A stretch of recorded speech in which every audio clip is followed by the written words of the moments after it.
right, everyone. Thank you so much for coming. Thank you for being here. And welcome to this session on pop-up cities. So my name is Timur. We have an amazing set of folks here up on stage, and we want to make this a very interactive session. So we'll be passing around the mic for some feedback from the folks here. If you're tuning in on the live stream, welcome as well. It's so wonderful to have you. So just a quick overview of the agenda for today. I'm going to start with a little bit of context on the history of social gatherings, which will ground us in the context and the lineage of what's happening here. We'll talk a little bit about Zuzalu, we'll share some fun stories, and then we'll get into the relevance of this movement for crypto and crypto adoption. Then we'll talk about the design space for pop-ups, and then some of the challenges and opportunities. But I'd love to start, just so you know who's up here, with just a very quick set of intros. I'll kick off myself. My name is Timur. I'm one of the co-founders of Edge City. My background is in building startups, which I did for about 8 years in New York. And then I was a partner at a VC fund for 2 years. I was lucky enough to go to Zuzalu and had a very kind of personally meaningful experience, which pilled me on this concept. And pretty much from that point, decided to do this full time. So that's me. Nicole? Hey, I'm Nicole. I'm currently working on Zoo Thailand, but before this, I helped start Zuzalu. And yeah, that's how I met everyone here. Hi, I'm Janine Leger. I'm one of the co-founders of Edge City, and I helped with getting Zuzalu off the ground. So got really excited about this movement last year. Have been obsessed with communities and what can happen with social dynamics and how we can actually like progress the future in some way because of it. Hey, yeah, great to see everyone. My name's DC Posh, and I'm a co-founder of Dymo Pay, and Dymo started at a pop-up village. Came out of Zuzalu, which was an amazing experience, and I helped build the V0 first prototype of ZooPass. We'll talk about that in a bit, and yeah, great, glad to be here. Yeah, awesome. So we have quite a range of perspectives here, from some of the folks who really started this movement to DC, who's been one of the quickest tech development stories to come out of the space. The space is only 1.5 years old, which is an interesting bit of context to have. So yeah, that's that there. So, okay, I think a really good place to start here will be to talk about the lineage and the history of this movement. And the point that I really want to come across here is that humans and human societies have had a long history of coming together to talk about new ideas about how society should be structured. Humans have a lot of creativity and collective agency in this process of shaping society, and it often looks like taking some space away from mainstream society to gather in a space that will allow for discussions about new ideas that can then spread and permeate through the rest of society. These movements have, through history, been critical and very important in incubating new ideas and new technology, and I think this gives us a bit of an idea about what is actually happening with pop-up cities. My personal assertion is that pop-up cities are a new surface area for this type of experimentation, especially for a lot of the ideas that we're developing in the crypto space to find actual meaningful ground for tangible, in real life experimentation. A lot of the things we're doing are quite heady, they're quite abstract. And so what we've seen already in the last couple of years is that it's kind of fertile ground for tangible applications, for how to live, how to build new tech, and how to ultimately improve society. So I went deep down this rabbit hole. I originally had maybe 20 different examples. I picked 5 just to give us a little bit of a sense for what's happening here. So the first one is the Enlightenment salons in 17th and 18th century France.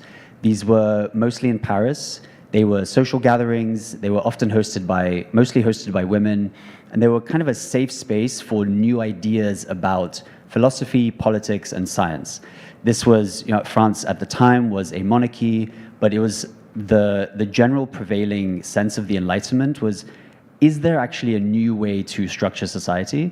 Right now, that feels a little trivial, maybe kind of obvious to us, but at the time, it was really literally revolutionary to even be talking about ideas of moving beyond a monarchy. And the impact of these environments was huge, right? They spread ideas from the Enlightenment, kind of the classical ideas we think of about liberalism, like individual liberty, freedom, individual rights, human rights, and this is kind of the birthplace of modern democracy. And obviously, if you study the history of the French Revolution, you see that this was critical in making France a constitutional monarchy for a brief moment, and then obviously a full republic. So that's kind of one example that we can harken back to. Another one that's slightly less well known, but I think is potentially even closer to what's happening here, is what's called the Chautauqua movement. So this started in late 19th century US in a place called Chautauqua in upstate New York, but it very quickly spread throughout the country. So I think it's actually a really cool model for what's happening here. Essentially, it was a adult and kind of family education movement. So every summer in this town, they would bring university professors, they would bring folks and families to come together and teach each other. It was kind of like a long unconference that happened over the course of 1 to 2 months. And it had folks like Henry Ford, who's pictured here, and a bunch of the other kind of big innovators of the time who would come and spend their summers there. And this eventually spread around the country, so pretty much every city in the US had a Chautauqua in the summer. Some of them happened throughout the year. And it actually kind of approximates very closely what's happening with things like Zulu, things like Edge City, Zoo Thailand, where we have these 1 to 2 month temporary gatherings that are then now starting to pick up steam again. So yeah, it's just a really cool example of a small idea that became a national movement. The next one is Black Mountain College, which was a experimental college. It was a reaction to kind of the industrial education movement in the early 20th century. It had a lot of interesting folks like John Cage. Buckminster Fuller actually invented the geodesic dome while he was at Black Mountain College. It was the center of American avant-garde art and poetry, so it influenced a lot of American culture. But again, it was a permanent place, but for most people, their experience of it was that they would go there for 1 to 2 months. They would go deep on some ideas. They would collaborate with other folks who were there. And out of that came a lot of interesting philosophy, art, technology, like Buckminster's work. That's actually him pictured here. It's a little bit pixelated on the screen, but yeah, just really interesting history. It's even less than just 100 years ago.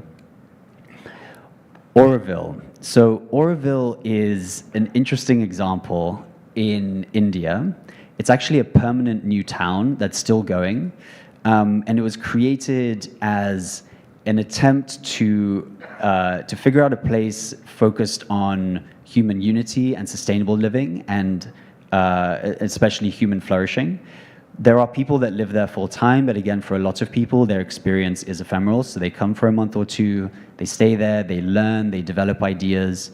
At the time, this kind of came out of the 60s, cultural revolution happening in the US. So the hippie movement, a lot of talk about peace and harmony. Obviously, the Vietnam War was happening at the time.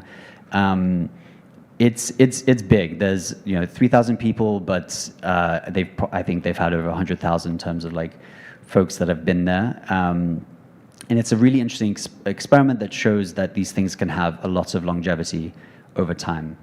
And so the last one here is the Santa Fe Institute, which is a little bit of a more contemporary example, but I think gives a really good sense of what's possible here when people come together around a particular concept of study. So SFI is focused on the idea of complexity science. It was started by folks that were part of the Manhattan Project, and yeah, it's a space for people to tackle complex problems. And it's a very multidisciplinary research space, which I think is very interesting. They actually incubated a new way of bringing together scientists and tech people and thinkers from a variety of different fields and finding ways to kind of create collaboration points between them.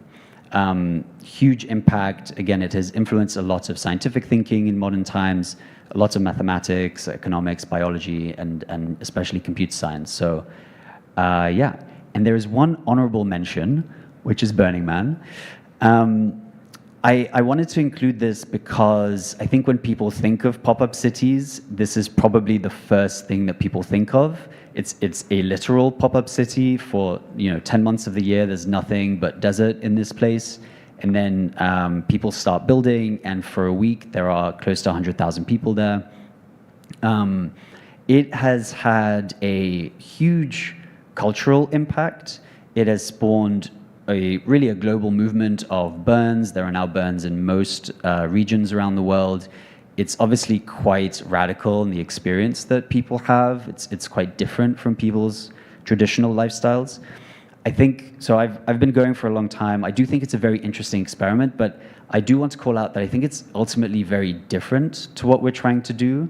And I think that's important to note because, again, it's like it's an association that people have and that they come to quite easily. But I see the burn as a chance for people to very momentarily kind of LARP or like role play a completely different lifestyle to the one that they currently live. Whereas I think the thing we're trying to do with pop-up cities, and obviously there's infinite variety of what people will do with this format, but it's much more approximating what could life actually look like if it was thoughtfully designed. So that's that. And the question is, so where do we go from here?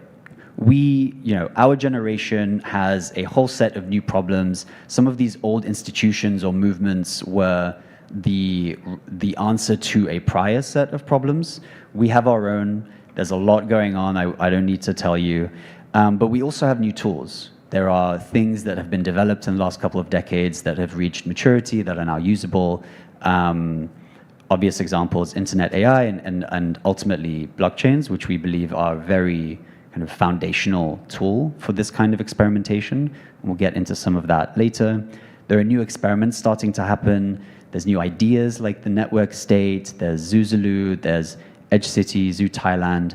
And so I really see these pop-up cities as a way to prototype new solutions, like I've been saying, and each experiment kind of brings us closer and closer to what a resilient, inclusive, and flourishing community could look like. So that's my little bit. Great. Yeah, thank you. Awesome. That was amazing. And I think this is like something so important for us to do generally is like look at history of movements. And so much of them have been pretty low tech. And by the way, if you guys want to come over, feel free to. So much of them have been this sort of lower tech type environments and really focused on just how do we get people together. And I think right now we've got this very interesting opportunity with like technology has progressed substantially and can actually benefit from and connect to a lot of these sort of low-tech environments to bring like low-tech and high-tech together in some magical way that makes some of these movements like actually long-lasting or spread and proliferate in ways that technology is able to help with that didn't happen previously. So this section, we're gonna have to do a little exit because I did a whole update of these. Refresh. This section we're going to try and make a little bit more interactive with all of you. We'll go through a little bit of the history of Zuzulu. I think Nicole and I haven't really like sat and spoke to a lot of people about what that all looked like and why and how we were doing things. So firstly, before we sort of get to that, one thing that I wanted to profile is this was a really great slide that someone put together. Bob Haywood had put together at Edge City Lana this year, which was just last month. And he sort of was like, okay, what am I seeing, these pop-up, where are they fitting in the stack? And this idea of sort of these pop-up villages being between, we've got hours of time together, a few days together, 5 to 10 days together, and that the 30-day onward mark, or at least, a month, maybe it's 2 months, we don't quite know that right amount. It's like, it really is where that like IRL community and culture actually start to form.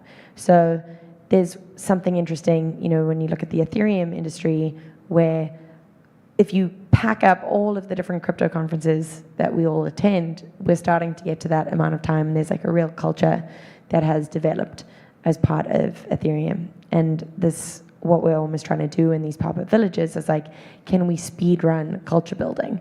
And what does that actually look like? And how do you spend this, period of 30 to 60 days together and really develop something different culturally? And something that I think we can go through as a group is just how each of these pop-ups, in a way, are creating their own culture that is slightly different and unique in some capacity. The other is just kind of where Vitalik ended up really spending his time thinking was like, we've seen the dates and the meetups and the conferences and like that structure we've iterated on a lot. But then universities and cities and towns and countries, like those are also like very ingrained in a specific way. And this was a 2x2 a graph that Balaji had originally put together, and Vitalik really kind of looked at this and was like, wait a minute, there's this open gap, and we should maybe just be experimenting there. So a large part of this was just like, cool, that's a space for experimentation. And that's where that kind of started. And sort of the next piece is like, why? Like, why even begin to start experimenting in that space? One, it's like this dissonance with governments, like a lot of people aren't necessarily resonating with the countries that they're living in. The network state movement sort of got that kicked off in a major way, along with many other things that were happening.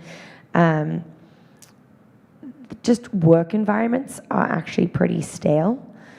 Like when you actually start to think about just corporate work environments, there was sort of this open question that COVID really put in the air of like, okay, people working remotely, what does this look like? As well as a shift from closed source type company environments to more open source ecosystems. And how do you actually build spaces for these open source ecosystems versus a company it's a very clear box, let's all go into this space and work in this office. The other piece is that like we've seen both ourselves experiment with at Edge City and what we experimented with at Zuzulu, and some others are working around. It's just like the chronic health disease crisis is pretty real across the world, and like healthy living environments has not necessarily been a focus, but it has become a real big issue. And then when you actually look at education, it has just gotten progressively more expensive over the years and not necessarily solved more problems or made people smarter and iterate in an interesting way. And lastly, just like innovation in general is expensive.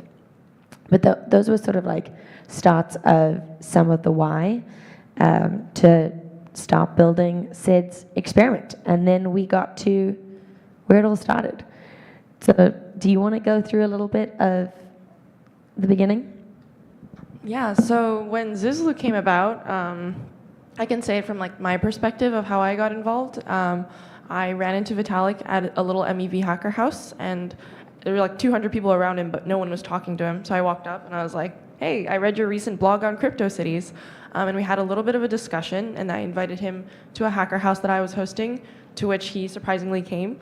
And then there we riffed on everything from like Ethereum related like account abstraction things to what his personal life was going to like how can we potentially do a crypto city. So it was actually last Devcon in Bogota where we sat down and he finally asked me like, for 200, do you want to do an experiment that's 200 people for 2 months?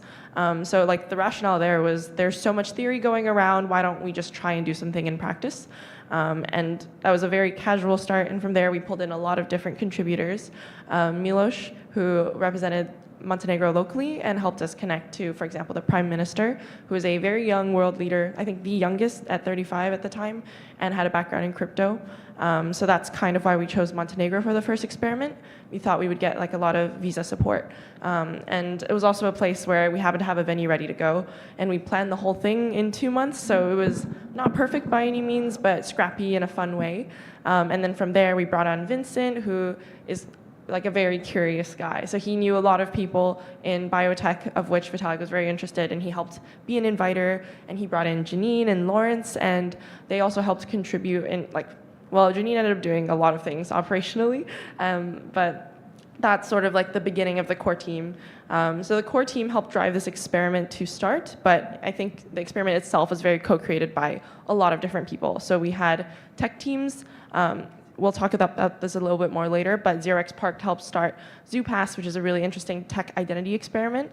And then Althea and PSE team helped start the Zuzulu.city permissionless website, so that became a core basis for how we did permissionless culture. And yeah, a lot of other teams helped build this experiment together. So when we look at some of kind of like the original thinking, a piece of it was like, okay, can we make this cheaper than living in sort of a San Francisco or New York? Like, what does it actually look like to build a place that is awesome in some capacity with like intellectual rigor as well as interesting people? Because like ultimately at the end of the day, we all just want to be around interesting people. And there was a sense of like, okay, can we experiment in that area? So we decreased the price of, and had some subsidy to make sure that that was the case. We also were like, wow, 8 weeks, long time. What do we do with this? And ultimately decided to sort of like bring in all of these different contributors that Nicole was mentioning to help structure different weeks throughout the time that we were together. One learning that we had from that is weeks it's a great way to bring people in that are kind of interested in pop-ups generally, but the longevity of some of that learning then sort of like dissipates once that sort of like concentrated week of programming is gone. So figuring out how we can do like extensive learning in some capacity has been something we've iterated on this year, but this was kind of the original start, and we just brought so many different people in. And this was so valuable because it brought in many different leaders, and it made sort of how we started Zuzulu not about a team that did it all, but about how do we empower many leaders in this community to go and do other things themselves, to build and contribute and think about like what they would structure and how they would structure it.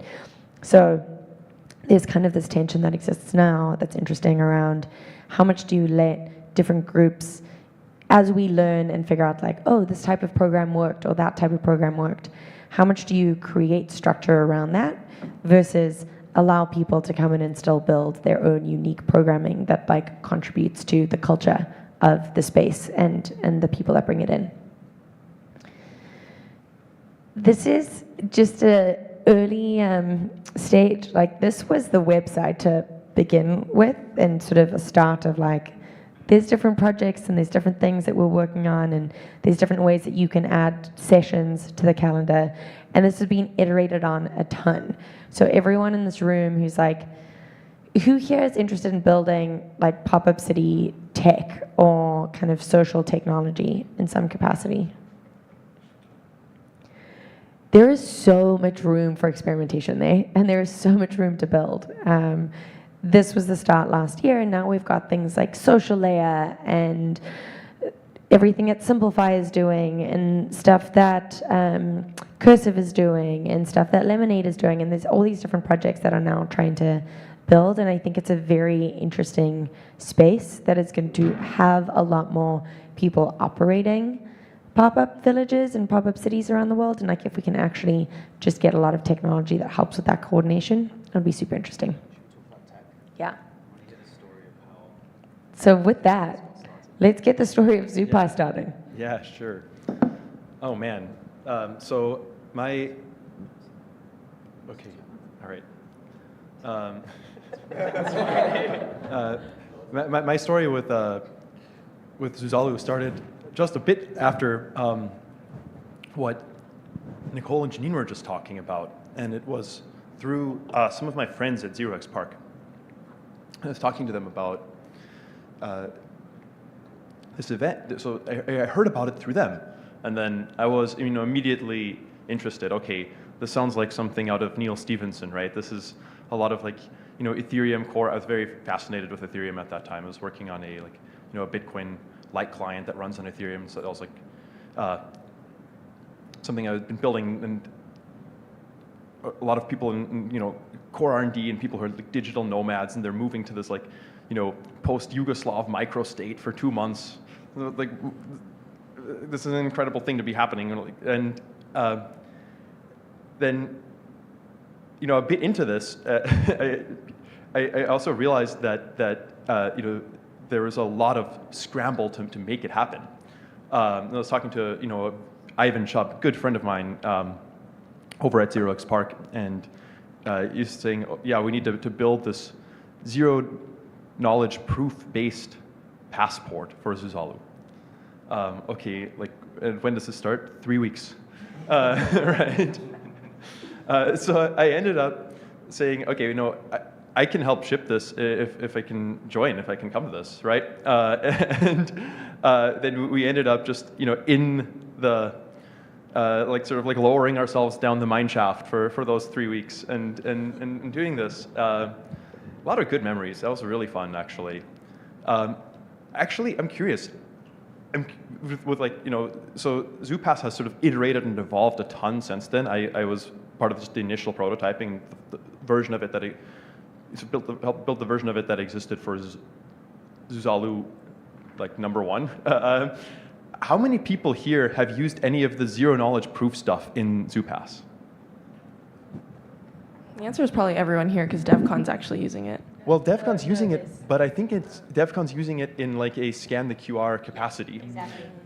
For Zuzalu, we were actually doing things where, one of the original things, where the Z and Zoo, part of it where it comes from, is, you could make zero knowledge proofs that you are a Zuzalu resident without revealing which one. And so we ended up doing some really fun experiments at the event that were related to this around anonymous polls, anonymous messaging, but not internet-wide anonymous messaging. Everyone who's writing on there is people who you're living with. They're one of the 200-300 people.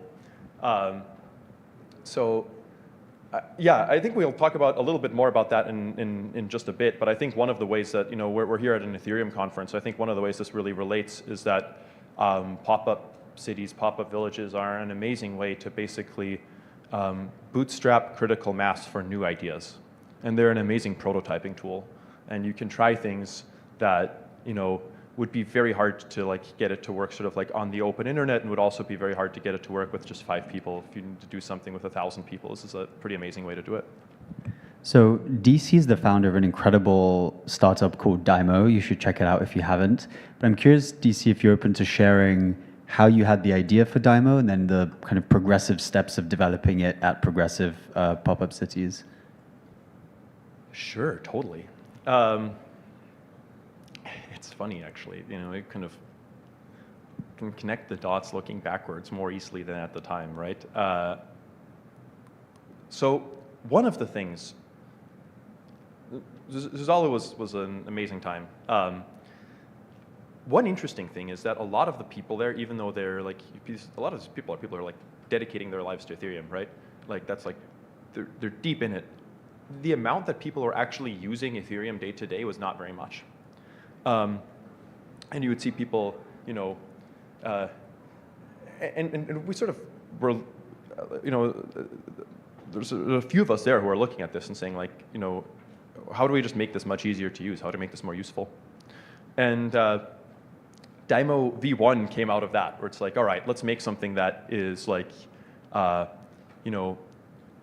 PayPal, Revolut, like WePay, whatever it is, but runs on stablecoin rails, runs on rollups. Like, this was actually, we were kind of leading it off a little bit, you know, so skate where the puck is going. Like, at the time, you know, we were saying, okay, like, this is going to be like free instant transactions one-to-one. We were actually sponsoring like 50 cents of gas for each one, but we knew that that was going to come down. And then, you know, like a year later, 48, 44, now it's like 1 cent, 1 second transactions. It's like, okay, if this is about to happen, let's build the thing for that world. And then, you know, like what we're doing now, DymoPay, I think it's funny, part of that came out of the subsequent, you know, ZooConnect, right? We spent a couple of weeks in Turkey right before DevConnect. That was sort of the start of it, and then we like really like, you know, figured that out. We had conviction about that like later when we went to, you know, Argentina. You go to places where people use a lot of stablecoins, and where people are like doing, you know, I think the sort of most widely distributed version of what you could call real-world Ethereum or real-world crypto, right? It's places like Turkey, it's places like Argentina. We talked to a bunch of people in Africa who are working remote, getting paid in stables. And this is like, it's a whole different world from, I think, a lot of what you see in like Western crypto world, where sort of like, you know, outside of the like core, like sort of intellectually curious R&D audience, there's a lot of people who just like want to buy something, they want it to go up, right? Like for those people, no, this is like, they're using the permissionless nature of the chain to be able to do things they couldn't otherwise do. I thought that was very compelling. The really hard part there was a lot of those people, you know, are not deeply into self-custody. They're like, yeah, we love Lemon, for example, in Argentina. Lemon being a like custodial stablecoin app that will give you, you know, certain like nice features that rely on it being custodial actually that people really like. Same in Turkey, same in Argentina. And so what we're doing now is something that's like, okay, if you want to do anything on Ethereum in like one transfer, right? Even if it's from a custodial app, how do you facilitate that? Someone wants to place a polymarket bet. How do you let them do it directly from Lemon? So that's what DymoPay is. So we had our whole like arc of what we're up to closely related to things that we learned from these sort of like intensive experiments. And I think that's an amazing segue into the relevance of this entire movement for crypto adoption and accelerating crypto adoption, which is what this talk is about.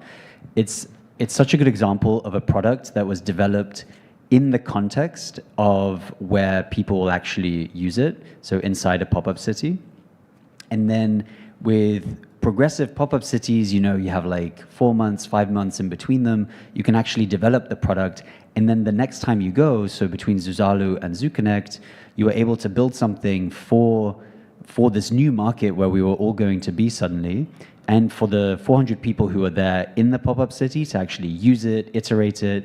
They had a baklava stand. We had to use Dymo, and you'd spend $1 on some amazing baklava, which was really, really cool. And then actually be able to start to expand your reach and go out to progressively bigger and bigger markets until you get somewhere like Argentina, where it's like, wow, not just the people in the city, but everyone here actually needs something like this. Now I wish I threw that picture in the slide deck of Nolan and I sitting there with the red hats with the baklava stand. That was a good time. Yeah. And that goes to sort of some of the recognition here of this building tech, like what does an ecosystem need versus a company, right? Like with Ethereum is an ecosystem with many different projects in it and this push towards open source, and kind of like thinking, what does that type of way of working need and way of living need that's different to the current construct of companies where it's like ship in a space and then send it out to customers. We're in a spot of like iteration and, you know, getting feedback, getting people to build in one another's ecosystems, getting people to build on and use the open source technology that we've got. So these pop-up city environments are a space to test and iterate and share what we are doing and what you are working on in a way that we haven't necessarily had previously. And we're just seeing teams come to life with that. Like they are so excited about this idea of like being able to build a thing, have users instantly that are totally captive and excited to support, and build on and connect them with other groups. And there's just sort of this network that grows, which is quite similar to what we have seen grow with the Pop-Up City network. So instead of us being a project that, with Zuzulu, there was this kind of open question of like, can we actually progressively decentralize, but then have a core? What does that look like? Do we run Zuzulus? Do we not? There was sort of this big open question. And after Zuzulu Montenegro, which sort of how we structured it was, that was chaos. It was absolute. This last minute of 6 weeks of planning to give you guys context there, it was like, they had found a spot, but when I came onto the team, it was, we had like 10 weeks before Zuzulu had started. My wedding was the first week of Zuzulu. I was very excited to, my plan was like, I was planning other events at the time, and I was working at Gitcoin, and like what I really cared about was bringing together folks to think about like, how can we fund community shared needs? And that was sort of this focus of like public goods. It's like public goods are fascinating for communities. Funding people's shared needs should happen in some capacity. And I wanted to bring it IRL. Like Ethereum was a space that was just doing this in an interesting way online. But I very distinctly remember coming into the space and saying like, I never really wanted to have a Twitter presence. I was like, I don't understand that world. I understand like the in-person and like tangible world, and that's what I want to build for, and it's just going to take longer. But then Zuzulu sort of popped up as this thing, and I was like, this is definitely exactly aligned with like what I've been trying to think about working on. At the time, I was building an IRL community in Austin, and then looking at like how Ethereum could be supporting that type of structure. So when Vitalik and Vincent asked me to join the team, it was like, oh, this is great, but I have my wedding in 10 weeks' time. So my wedding was the first week of Zuzulu. The team really held down the fort with that. And we all just like scrambled to make it happen. And I think what was beautiful about Zuzulu was how much we had to rely on the community from the beginning, because we had so little planned. Like I remember when we started, people were like wanting to join for 2 months. We were like, wow, someone actually wants to come. We've got people. This is amazing. Then we were like, do we open the Discord? Do we not? We don't have any plans yet. And there was sort of this push towards like build in public, build with everyone. And that building with everyone sort of led to a culture from the beginning that developed around letting many different flowers bloom and letting many different projects sort of come out of this and many different people contribute. So after Zuzulu Montenegro, everyone was like, when's the next Zuzulu? When's the next Zuzulu? And we were like, well, let's try and like build something that's not Zuzulu, but it's just using the zoo to have people have attention, but we called it Zoo Connect. Because it was a lot of us from the same team, everyone was like, that's Zuzulu. And there was this idea of like, okay, well, I want to go to the Zuzulu thing moving forward versus like allowing many different projects to come out of it. So there was this hard decision that was made around just decentralize in a way that like generally had no core to Zuzulu. And it was scary to so many people because it was like this thing that we had built as a community. Was it going to disappear forever? Was it going to like become something else? Like there was definitely a lot of fear there for people, and for us as a team as well. And it was a decision that was like so beautiful because you start looking at this ecosystem, and this is a year in, and we've got in here. It's like, so from Zuzulu Montenegro, there was Zoo Connect that happened, that spun off. The Moo is kind of connected to being part of the core. Actually, this should be a line that goes across here. This is still, someone mapped this out for us. And they've sort of spun out a whole bunch of different things that also spun out Mega Zoo, that you've got now sort of Metacamp and what's being built there. Seeing Network State, generally, like the Network State book is kind of like a core that spun off sort of Zuzulu Montenegro.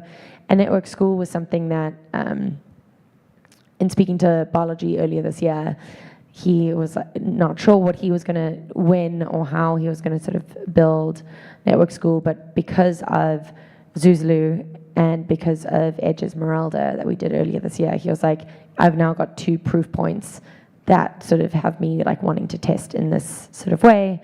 So there's a couple of things that have spurred out from this side of it. Then when you start to look at the like what we said of Zuzulu as a name shouldn't be used, but like use zoo and get people to build zoo villages all over being, you know, something we wanted to see. There's just been so many different projects that have been built and have their own beautiful culture that's like super, super unique. Some kind of different like pieces of culture, like some people are diving into the health stuff. Some people are diving into like, we only want Ethereum developers and they've got to ship and they've got to ship the whole time. Some are trying to focus on a specific group of diaspora, like 4Cs is really focused on how do we support the Chinese diaspora and like making sure that is the core, one of the core values that they hold true. So recognizing that like new society gets built with so many different like small nuances, but having a, you know, North Star in some way to help rally people around has been beautiful to see. And like that collection, I think will take many, many years to kind of figure out who's doing what and how do we connect them all together. But that was a bit of backstory over there. I can add a little bit more. I feel like a lot of things that look like happy accidents were like small decisions that Vitalik made in a split second, which ended up making a lot of sense. Like, he was always right at the end of the day. So even at the first ever Zuzulu Montenegro opening ceremony, and the way that was set up, all of us were just like seated on beanbags. There were like 8 people on a stage. And he already welcomed forks. He was like, I want you guys to fork this. I want you guys to take this however you want. I want to see more leaders. And the reason being, the first Zuzulu was very broad and almost by intention, and there was no centrally set vision, and that was very deliberate because we want people to take this in different ways. And that's been like, I think what's most powerful about pop-up cities is what you've seen is like strong leaders, people, like movements and people that rally around certain values have been able to use this as a conduit and as a framework to build community. So we've seen that like Ed City has been able to build a very strong community and do repeat events. We've seen Moo do that. Moo is a entirely grassroots sort of fork of Zuzulu, and they've done like 3-4 events now, and they always involve locals. So what we've seen is like individual leaders are good at different things, care about different things, and because of that, they can take this in different ways. So when Vitalik decided to decentralize this, I think a lot of people were scared, but it's definitely proven to be the right choice because we've had 20 plus pop-ups just this year. And if it were just one team, there's like a 0% chance we could have done 20 pop-ups ourselves. So yeah, 20 pop-ups. All Vitalik did was he started this, press play on the experiment, and he provides funding. So he matched a quadratic funding round, or 2 actually, for both events and tech teams. And that's been a nice little like pool of money that helps people kick off their own pop-ups. But for sure, it definitely is still biased towards people who are high contacts who have done these before. But we almost want to welcome more people to come in. Like, we want to grow this bigger. We want more pop-up city organizers. We want more initiatives rallying around different things. And I think the last thing here before we actually shift to like more of a workshop type thing is Zuzulu was really just like a seed that was planted. Right? And see it like as a seed versus an umbrella. With so many different ideas that we'd love to continue seeing being built, and different groups building technology to support these, building actual built environments that can host pop-ups, building operational teams that can support pop-ups in different ways, bringing in different community members to actually drive things forward. Like it truly was the seed that has allowed many different groups and projects and ideas to flourish. And the hope is that there's just so much more that comes out of this over the next couple of years. I think social technology is such a powerful idea, and it does take both lo-fi and hi-fi environments to sort of like bring that together. So on that note, who has laptops because we had a fig jam planned, but I'm only seeing a few laptops in the crowd.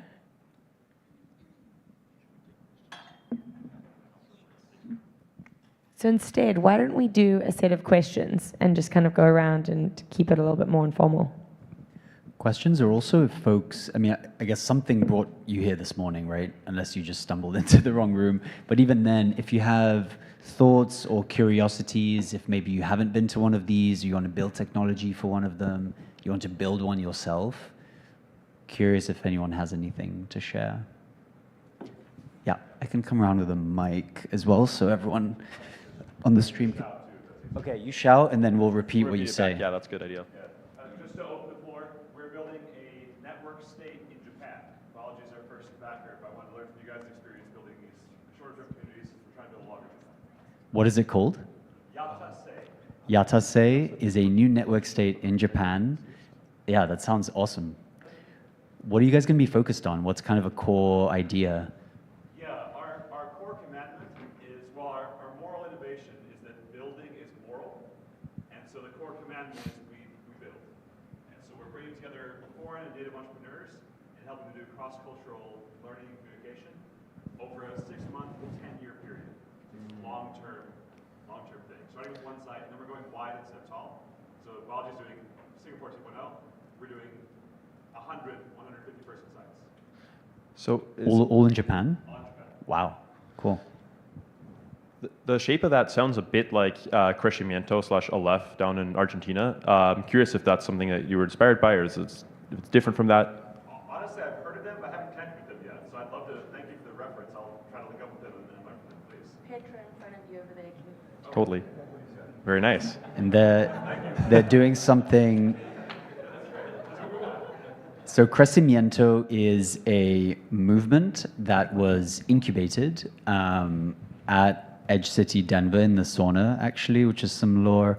And so that was around 10 months ago, and it very quickly grew legs. Props to Juan Benet and many, many others who have been pushing that forward. Janine organized a trip to Argentina like a month later, and then they managed to do an incredible pop-up city called Aleph in August. And the only way that actually happened was because of tapping into this whole group. Like at Edge City, we were literally in the sauna, and Juan was like, I think there's an opportunity in Argentina. And I was like, you are not Argentine, and neither am I. So we need to make sure that like this is something that is led by locals. And the son from the Moo was actually at Edge City, Denver, and he was just hanging out. And I was like, son, I need you. You're going down to Argentina in like 2 weeks' time, and you're planning to sort of build a pop-up of sorts down there. Can you start like thinking about and looping in different folks? And they were incredible with just like quickly bringing together people to do a call. And we had a call to share about like the sort of opportunity in Argentina that Juan had sort of like identified, and some people locally had kind of thought through. And we had this call like 2 weeks later with like 10 different founders and builders and creators that presented from like Argentine folks that were just like amazing. And we had like 300 people on that call, and we're like, wow, this is just an amazing community. Like we should go down and spend time down there. So we went down while the Moo was still happening. Petra was someone who was at Zuzulu, and I was able to be like, Petra, can you help in some way? Like who should people here meet? Petra is Argentine, right? Okay, good. Yeah, great. Born and raised. And we had sort of a series of like breakfasts and workshops and meals, and there were just people in the community there that were really inspired to do something that we could support, get off the ground. And that was something that, then I was like, okay, August timeline, because this new government in Argentina doesn't have a huge window. It's like 4 years is a really short amount of time.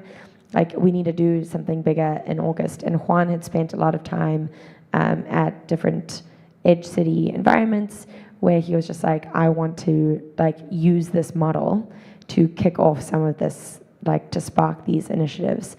And then it was just like a local team and individuals that were so passionate about the project.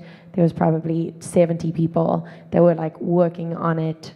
Other people internationally came in and helped as well. So it was really, again, like another initiative that just spun up really quickly because of this network getting started. And, you know, the people who are now carrying it forward are within the network, but like doing it in their own way. Like there's no top-down leadership that's driving that. Yeah, I'd be interested. You just said they like the model. The model. What is the model? What stays continuous? Is it like, for example, principles like Burning Man has, or what is the core? And do you have a playbook for different locations to get started? We've got a playbook. We've got an Edge City playbook. We have an old Zuzulu playbook. I think when we say the model, loosely, long amount of time with many people. And I've seen some people get, want a model of like, they're like, it has to be 150 people to be a Zuzulu. And I'm like, wait, what? That was just what we had. Like, that was an idea that, more than Dunbar's number is useful. But I think iteration around that is really important. But I do just think like loosely it is, long time frame around some core values. Burning Man took 30 years to like come up with their principles. And I think this is another thing of like coming up with principles too early can sometimes sort of pigeonhole you into like it has to be a specific way when there's still a lot of learning that we have to do. So you can take a look at the playbooks. We've tried to like be more operational in those versus like this is the principles that you need to follow. Yeah, I think like every single pop-up has completely different values, and the overall pop-up city movement is just very vaguely empowering people to do their own experiments. And that's why I think like I want to see more people go crazier with it. Like I want people to completely break the current pop-up city model and do something new that takes off. The original format, I think people are just enjoy. So I would eliminate, like, to grow this to something new, like I would say hacker houses, if it's smaller than like 100 people, then you're probably not a pop-up city. You're probably a hacker house. If it's shorter than a month, you're probably more of a conference residency. And if you only have like one focus, then maybe that is also considered a residency. Like the core values of the original Zuzulu were sort of playing at intersections and playing like these new novel experiments. So yeah, the experiment itself is to do more novel experiments. Yeah, a few minutes left. If people have any more questions, comments, roasts? Yes. Do you have some like online element community so that like after you leave Edge City, that you kind of stay connected and you're sort of part of that online community and you keep on the connection for it? So to the prior point, we're still very much in the process of experimentation around these things. We are very much IRL maxis in the sense that we feel like 99% of the possible kind of connection moments happen in person, but people have spontaneously started to gather, do little meetups around the world in the cities that they happen to share time in. So that's something that's being cultivated. We don't necessarily want to fall into the same trap of some of the mistakes that we've seen some communities make of trying to lean too hard into like, okay, everyone has to be on Discord, all the time. You always have to monitor what's happening. And there's a lot of like cognitive load that happens there. But TLDR, we're experimenting. We're still going to, try new things. Yeah, there's not like one sort of Shelling Point online community where all of the even just specifically Zuzalu folks are. Yeah, actually, okay. So we have open town halls that people can join. They happen monthly now, and it's a lot of the different pop-ups coming together and having discussions. So that's like a good place, and maybe we should share that link somewhere. And I think like a separate thing, I actually think this is a big problem of Zuzulu, is it's like very illegible, like, and there's no real way of like engaging in long form contribution. So so I'm hosting a pop-up after this called Zoo Thailand, and one thing we're doing with that is trying to build it entirely in public. So we are going to have an open discourse, so not Discord, just like the standard forum for people to like talk about pop-up cities if they would like. So that would be a potential starting point. And yeah, something that sort of we've seen is people have tried to go online after, like people have tried to build the community between, and there's still a lot of iteration that is needed in order to sort of like keep the momentum or actually like provide a lot of value in the in-betweens.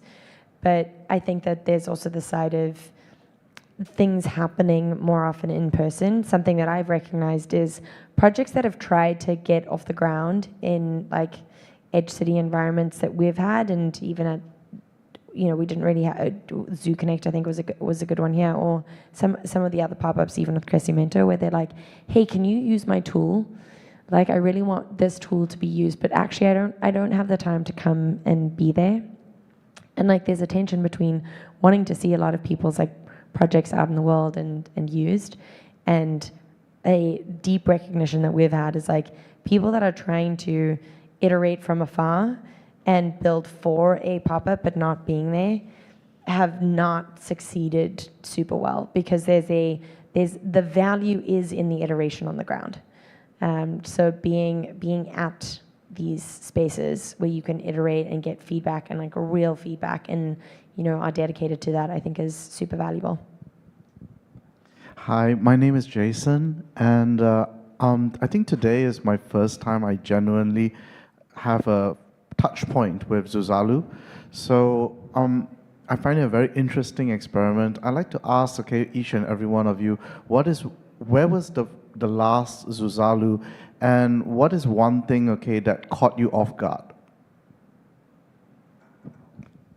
So there was a moment where I found myself DJing with Grimes, and that definitely caught me off guard at Zuzalu. This was a very strange set of occurrences that had to happen for that to be the case, but there I was on the Montenegrin seaside with that happening. And that kind of, it's a funny story, but it illustrates the diversity of experience that's possible in environments like this. It was a diversity that led to me having a very personally meaningful experience where I felt like many sides of my personality were activated in the time that I spent in that space. And I think that's kind of a core strength of pop-up cities. They really allow for this just like breadth and depth of experience. So yeah, what about you guys?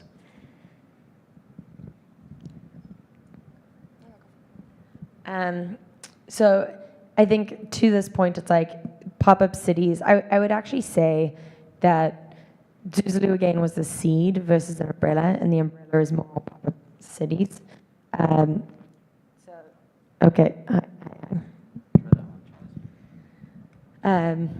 think a moment that caught me off guard recently was we just did Edge City Lana, which was in Chiang Mai, and it was a really awesome experiment, like seeing the progression just even in the past 18 months of community, of the technology, of people that are building, of how people are understanding these spaces was truly amazing.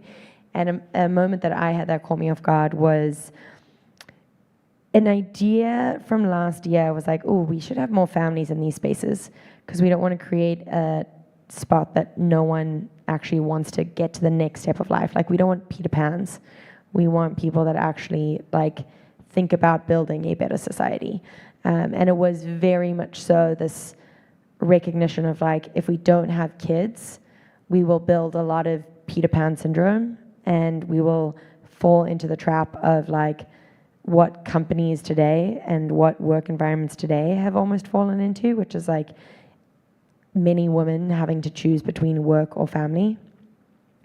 And it's like, it doesn't have to be that way. Like, we should be able to participate in the workforce in whatever way that we can contribute versus like the stay-at-home mom syndrome. And maybe it's, I just have a personal fear of being a stay-at-home mom and never want to do that.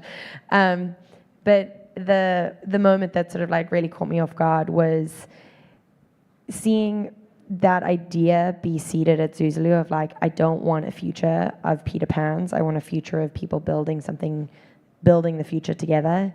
And being at Edge City this year with many families and one moment of a mother with her 2 daughters being at a workout class, which was also another thing that I really wanted to push at Zuzulu, was like making sure we did have health and like we'd brought in longevity folks, but I was like, okay, but like we have to like stick, if we are going to say that we're a healthy place, like we have to stick to that, which they'd put sort of a gym, I remember this, wow. They put a gym like a 45-minute walk up a hill in a tent. And they were like, there's your gym. And I was like, no one's going to go there. Like, you need to optimize for the laziest self when it comes to working out. And I was like at probably 2 a.m. and I was like, you know what?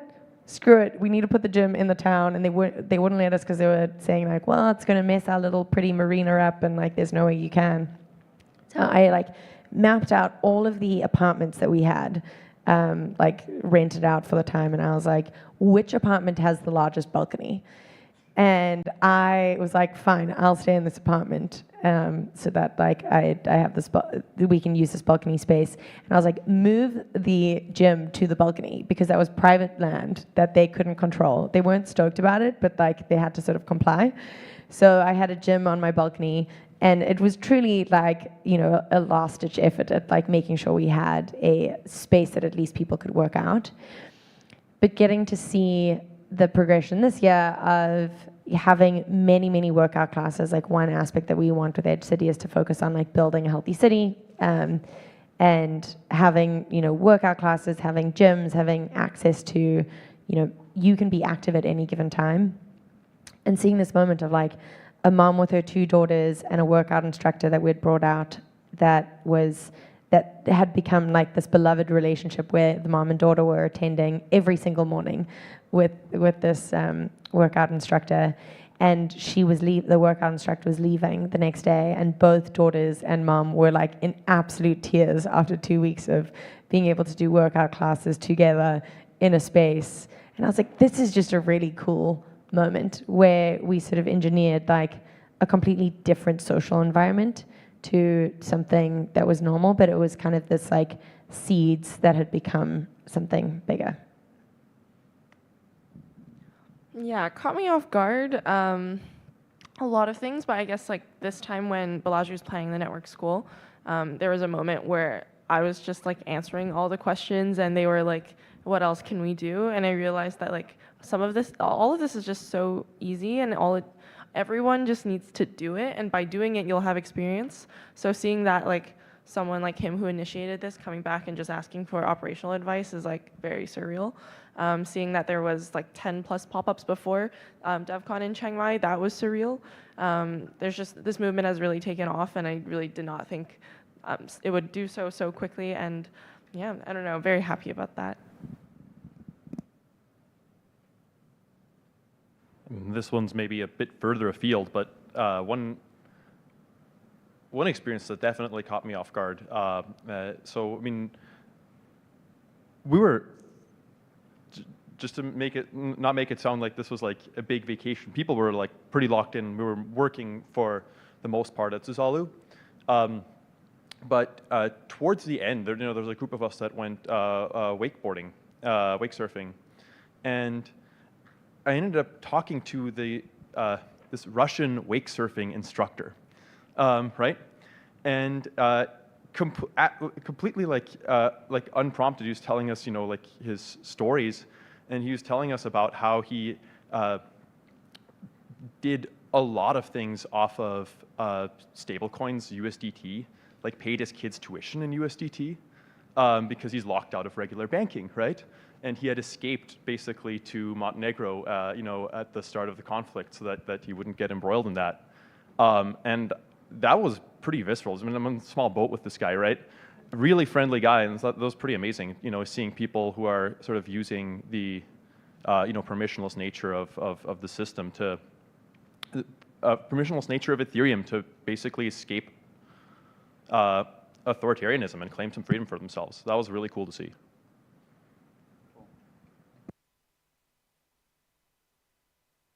All right, I think we have to wrap up there, but thank you everyone so much for joining us. This was really wonderful. And yeah, we'll be around a little bit outside if anyone has any questions. So yeah, thank you. Thanks for coming.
Okay, I think we're good to get started. Hello, and welcome to the workshop for RIP 7755. This is a proposed standard for empowering low-level cross-chain calls with minimal trust assumptions. My name is Jack Chuma. I'm a senior software engineer working in R&D on the base team at Coinbase, and I'm so excited to share with you all a little bit about this project. So a couple of goals for today. First and foremost, I want to promote a deeper understanding of RIP 7755, what exactly it is and how it works. Second, considerations for adding new chain support in the future, as I foresee that being one of the main opportunities for open source contribution. Number three, one of the main features of the standard is that it minimizes trust assumptions, and that's done via a mechanism called what we're calling nested storage proofs. So I'd like to do a deep dive there and promote a deeper understanding. And then lastly, integration details. So if you're an app developer and you would like to be able to facilitate some kind of cross-chain call between L2s and the Ethereum ecosystem, how would that work if you're integrating with the standard? So to give you some context and a high-level purpose on where we're coming from here, I included a screenshot here from L2Beat sometime last week. And what it's showing is activity in Ethereum L2s, and more specifically, how it's surged by over 500% in just the last year alone. And that's being spread out over many different networks. So that's why I chose this screenshot specifically. It shows a handful of networks, and this is just a small subset of how many L2s there are already, and that's only just going to continue expanding. And this has been great for scaling Ethereum, but it has caused fragmentation in the ecosystem, where if you're a user and you want to interact with an app that's deployed to a specific chain that you maybe don't have funds on, there are certain hoops that you need to jump through to get funds to the correct location to be able to interact with that application, and that hurts the user experience. It's a critical problem that has to be solved, and so to solve that problem, we believe that there should be a standard for communication between chains that checks the following 3 boxes: is public and decentralized in the spirit of Web3, relies solely on validation data that is trustlessly available on-chain, so minimal trust assumptions, and has built-in flexibility to support any arbitrary message. These 3 bullet points were the 3 North Stars that we kept in mind as we developed the RIP 7755 proposal, and we'll dive in now. So because Ethereum L2s post some sort of state representation to a shared execution environment, they are uniquely positioned to solve this problem with minimal trust assumptions. And this is done via a mechanism called nested storage proofs, as I previously mentioned. This allows us to prove state about one L2 from another L2, even though they don't have a direct line of communication. To understand storage proofs, I think it makes sense to do a quick refresher on Merkle trees. Of course, this is nothing new, but a required prereq to understand storage proofs and how they work under the hood. So as a quick recap here, a Merkle tree is basically a tree data structure where each node is a hash of its direct descendants. And so if you wanted to represent it, like in this diagram here, I don't know if you can see my mouse, yeah. We have these 4 data blocks, A, B, C, and D. And if you wanted to convert that into a Merkle tree, each one gets hashed respectively to create a leaf node for the tree. You group the nodes into groups of 2, concatenate them, hash them together. That creates their parent node, and you do that recursively until you reach the root node of the tree. And effectively what you've done is generated a unique identifier for the entire data set that is just a single hash. So this has a couple of interesting properties, one being that if any of the data blocks changes in any way whatsoever, the root hash is going to change completely. And then this property allows us to efficiently prove inclusion or exclusion of data within the larger data set.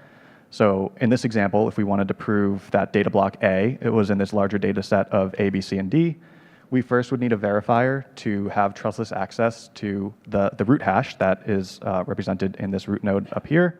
If that's in place, all we'd have to supply to the verifier is data block A, and then this node of hash of B, and then this node hash of HCHD. And that data alone is all the verifier would need to recreate the root hash at the top of the tree. So the verifier would then hash A to create this hash A node, combine hash A with hash B, hash that together to create this hash HA-HB node, and then do that again for this final level to recreate the root node. And if that is equivalent to the stored root node that the verifier already had, then that's a successful proof. So how does that apply to Ethereum storage? Basically, all of Ethereum's state is represented as a modified form of that Merkle tree data structure called a Merkle Patricia trie. And the exact details in terms of the differences between the 2 data structures are out of scope for this talk, but it's basically a handful of optimizations for Ethereum-specific use cases. All we really need to know or care about for this application is that Merkle proof paradigm applies here. So for every block in Ethereum, there's a handful of block headers, one of which being a state root. This is the root hash for a Merkle Patricia trie for all of Ethereum state, where the values in that trie are Ethereum accounts. These accounts could be EOAs, so like any off-chain wallet like Coinbase Wallet or MetaMask, or it could be smart contract accounts. These accounts, as they're represented in the trie, are represented by an array of 4 pieces of metadata about the account, and that's what I have listed out here. So you have the account nonce, balance, storage root, and code hash. For smart contract accounts, it's highly likely that they're managing some type of state, and if they are, that state is stored in that contract storage. And that contract storage is also represented as a Merkle-Patricia trie under the hood, and you guessed it, the root of that trie is the storage root that is stored with the account. So if we have access to a state root for a network, we can supply a path down that state trie to a specific account within the network, and then using that account's storage root, which can be extracted from the account's metadata, we can supply another path from the storage root to a specific location in that account's storage. And that's basically the high-level concept of how a storage proof works. So how does that apply to cross-chain messaging, though? Because that's just proving state like within a specific network. So to explain that, I have this diagram here. It's very simplified, obviously, but it's meant to represent two rollups in the Ethereum ecosystem that are both sharing state with a shared L1. So this L1 at the bottom would be like Ethereum mainnet, and then chain A and chain B are two L2 networks. What this diagram is depicting is bidirectional communication between the two layer 2 chains and the shared layer 1. For this downward arrow direction in both chains, an Ethereum L2 chain wouldn't be an Ethereum L2 chain if it wasn't sharing state with L1 in some context. So that's what this is representing here. It's requiring that both chains are sharing some representation of their state with what I'm calling a rollup contract on layer 1. This could be the state root directly, or it could be some other representation of state, the only requirement being that it has to be verifiably linkable to its state root, at least for the way that RIP 7755 is working thus far. And then in the other direction, we need trustless access to a layer 1 state representation within the L2 chains as well. So that's what these upward arrows pointing to the Beacon Roots Oracle contracts are. This is made possible by an improvement proposal that's live today in many networks called EIP 4788, which trustlessly exposes the most recent 8,191 beacon roots for the Ethereum consensus client within the L2 execution environment. It should be noted a beacon root is not the same as execution client state root, but it is verifiably linkable to the L1 execution client state root via a very similar process. So from chain A, if we were trying to prove something about the state of chain B, this diagram represents everything that needs to be true for that to work. So if chain A starts with a trustless access to a beacon root, it can supply like a Merkle-Patricia trie-based proof to verify the L1 execution client state root. And then if we have a verified L1 execution client state root, that's that exact storage proof process that I just went through applies.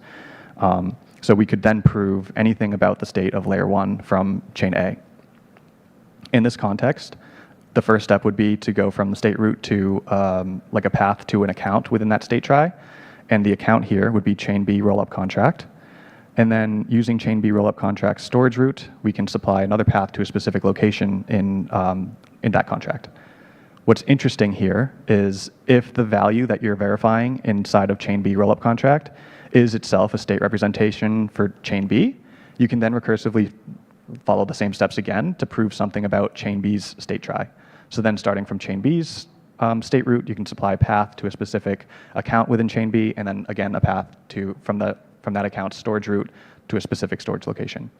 And that effectively allows us to prove verifiably a location in storage in an account on chain B from chain A, even though there's no direct line of communication.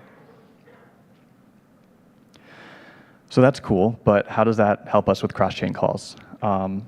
This diagram is an overall architecture for how RIP 7755 is set up to work, and that should help answer this question here. So as you can see, we have two chains represented, an origin and a destination, and then we have both on-chain and off-chain components here. Every supported chain is going to have some sort of inbox and outbox contract that we're calling RIP 7755 inbox and outbox, but I'll just stick with inbox and outbox for the rest of the talk. The outbox contract is basically the entry point into the standard.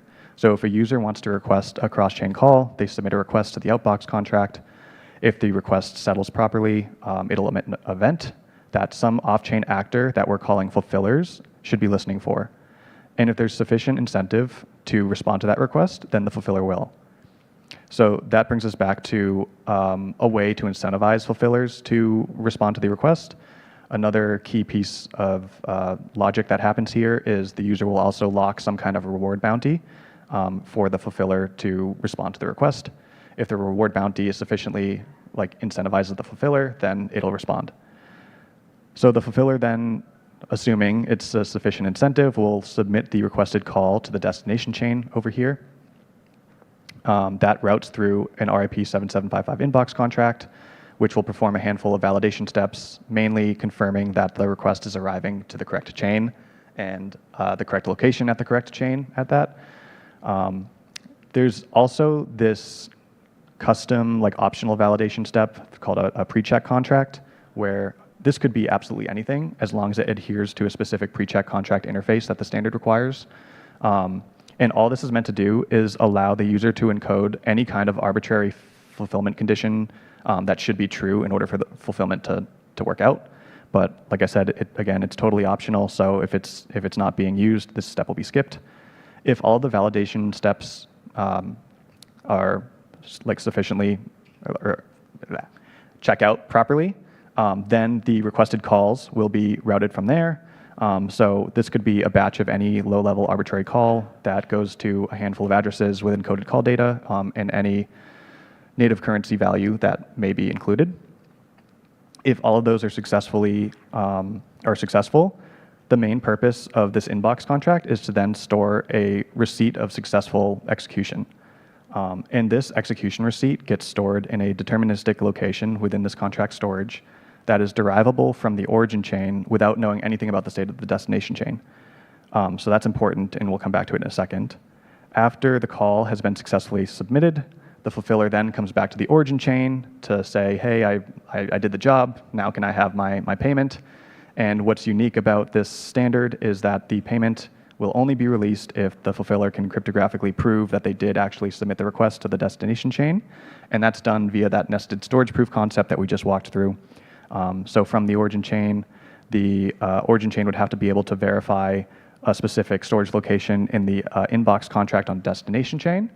And because of the fact that the outbox contract can derive exactly where that location is supposed to be, then the outbox contract has everything it needs to be able to verify the successful fulfillment of the call. So only if this nested storage proof checks out will the outbox contract release the reward to the fulfiller. And that would close the loop on the full process for how RIP 7755 is working.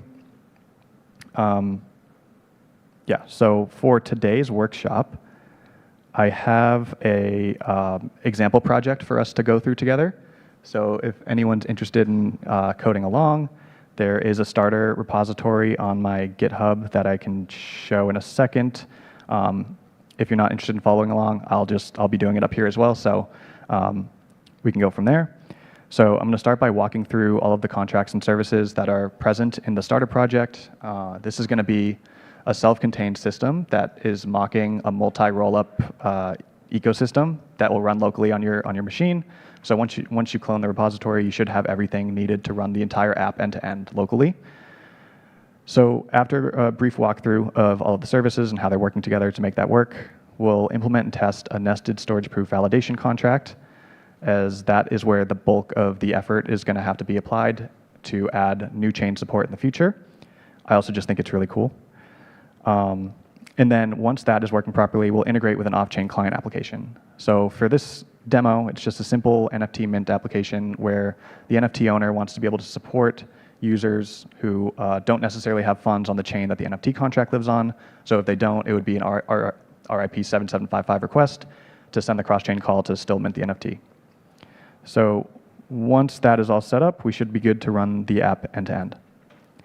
Before we jump in, I'll leave you, I guess I'll leave this presentation piece with that. It's still very early in the research phase, that a lot of these details are subject to change, but we have proven the concept on live networks of this nested storage proof and how that can be used to trustlessly verify cross-chain calls. So this seems to hold a lot of potential. It's something I'm very excited about. It's something the base team is very excited about. We do have an open source proof of concept repository on the base org GitHub that I fully invite anyone and everyone to contribute to if you have interesting ideas. So with that, we should be good to dive into code, but as a quick gut check, are there any questions before doing so? And there will be time for questions at the end too, and after this talk. So, Okay. So I didn't know the best way to share the link, but my GitHub is my name, Jack Chuma, and I have this Devcon 2024 RIP 7755 workshop project. If anyone's interested in coding along, you can clone this repository and follow along with me.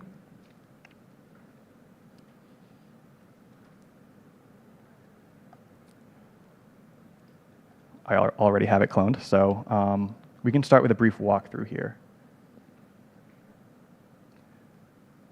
So once you have the project, what you'll notice is there's two main directories. We have contracts and services. So this is on-chain and off-chain components from that architecture diagram. We can start by going through the contracts. I'll start with the NFT contract because this is very, very simple. But this is what our demo client is going to be using. The main piece here is this mint function. The only reason I'm covering it is because this is going to be needed to set up the integration when we get there, but there's nothing too interesting happening here. Next up, we have a rollups directory, and this is used to mock the multi-rollup system locally. I didn't want to have to rely on good internet connection for this to work, so we got a mock system running locally. This rollup contract is what would be deployed to a mock L1, and this is what will be storing a state representation for the mock L2s. In this context, that state representation is a hash of the L2 block timestamp and the L2 state root. And then on the L2 side of things, we have this Beacon Oracle contract, which is meant to mock the EIP 4788 interface to query one of the beacon roots that are being stored in the L2 execution environment. For this example, it's a simplified example, and this is directly storing the L1 execution client state root. So we are cutting out a step of verification going from beacon root to state root, but I think it still gets the message across. And then we have all of our RIP 7755 contracts. So as a brief walkthrough for what an actual request looks like, we have this RIP 7755 structs file. And this is exactly what a request would look like. So all the fields are, we start with a requester, so this is pretty self-explanatory, the address submitting the request. We have a batch of calls where each call is a low-level description of the exact address that you'd like to send the call to, encoded call data, and then any native currency value that should be included with that call. And then we have a specified prover contract. The reason this is here is because there's no standard way for L2 chains to post their state representation to L1. And because of that, the exact implementation details for verifying state about a destination chain will vary depending on what that destination chain is. So right now we have this set up with the proving logic abstracted into separate contracts. This very likely will change in the near future. If we baked that into the outbox contract, that would require multiple outbox contracts to be deployed to each chain. So it's a trade-off, but for right now, this is set up to be one outbox, one inbox, and then an array of prover contracts deployed to each chain that the user would have to specify which one should be used to verify fulfillment. And this contract is what we're going to be implementing in a few minutes. Then we have destination chain ID, which is pretty self-explanatory. Inbox contract is the address of the RIP 7755 inbox contract on the destination chain. L2 Oracle address, that is the address of the rollup contract that would get deployed to L1 for the destination chain. So this is the user specifying where the prover contract should be looking for the state representation for the destination chain when it's verifying that the call was submitted. So the user is specifying the address where that should be located, as well as the storage key within that address. And then we have a reward address. This could be an ERC20 address, or as specified by ERC 7528, there's a special address value that can be used to depict native currency. Then there's reward amount, which is the amount of the reward asset that should be locked within the request. It should be noted that reward amount should cover all of the value that's included in these calls, plus whatever the gas cost would be for submitting the call to the destination chain, plus an extra tip for the fulfiller.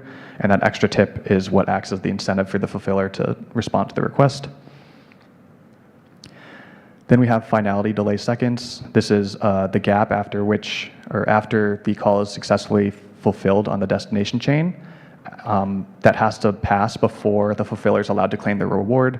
This is basically like destination chain reorg protection for the user. The higher this delay is, the more likely the reorg chain or the destination chain won't be reorged and ensure that the call was actually submitted and will stay submitted. And then we have a nonce value for ensuring that every request is unique, as the way we're identifying these requests is by hashing this entire structure. An expiry field for when the request should expire. This is relevant for the user being able to reclaim the reward if for whatever reason the call was never submitted to the destination chain. There should be a mechanism for the user to recover those funds, and that's what this expiry timestamp is. If the call is not submitted before the expiry timestamp, then that's when the user can reclaim. And then we have these last two fields for the pre-check contract. So a pre-check contract address and an arbitrary bytes array of encoded data for that pre-check. This is for that optional, like arbitrary fulfillment condition that should be true. If this is the 0 address, that is depicting that we're not going to use it. And we're not going to be doing a pre-check step in today's demo, but figure it's worth covering that it's there anyways. So the next up, we'll do a quick walkthrough of the inbox and outbox contracts. So the outbox contract being the entry point into the system. We have one main function that we really care about here, request cross-chain call. That's where the user would submit the request and where the event would be emitted that the fulfillers are listening for. Then we have a claim reward function, which is where the fulfiller comes to claim the reward after successfully fulfilling the request. And that calls into the prover contract here on this line. And so this contract is, again, what we're about to implement. It is expected to revert if the proof fails. So there's no return value or anything here. And then lastly, the cancel request function. So this is like after the expiry timestamp. If the reward has not been claimed yet, then the user gets to reclaim it. On the destination chain side, we have the inbox contract. The main piece of information we care about here is this fulfillment info struct. So this is that execution receipt that should be created in storage, and that will be the target of the nested storage proof validation. The whole point of the storage proof there is to prove that this struct exists in storage for the specific request. And this is storing the timestamp at which the request was submitted, as well as the filler address that should be able to claim the reward back on the source chain. And that gets created during this fulfill function. So we have all our validation steps up here, and then we route the calls here. And if everything's successful, we're left with the created fulfillment info struct. So this contract's fairly simple. Something a little bit more interesting, we have this state validator library. And if you in the future are working on setting up a new prover contract for a new destination chain that's not currently supported by the proposal, you likely would be utilizing the state validator library. The whole point of this is to abstract a lot of the complexity involved with storage proofs away from the developer. No need to reinvent the wheel every time. So the way that this is set up, there are two main functions that we care about. There's validate state, and then there's validate account storage. Validate state is for if you're starting from the beacon root on L1, and you're trying to verify the L1 execution client state root against that beacon root. That's what validate state would do. And then from there, using that the verified state root, it would then prove storage location for an account within that state. Because our example today is not using beacon roots, we don't need to use this function, but I figured I'd briefly cover it. The function we care about is this validate account storage. So this takes in an account, which is a specific account within the network, a state root for the network, and then a handful of these account proof parameters. And using these account proof parameters, which are a specified storage key, an expected storage value, and then an account proof and a storage proof, the account proof can be thought of as the path down the state trie from the state root to the specific account we care about. And then the storage proof would be thought of as like a path from that account's storage root to the storage location that exists at storage key and should be storing storage value.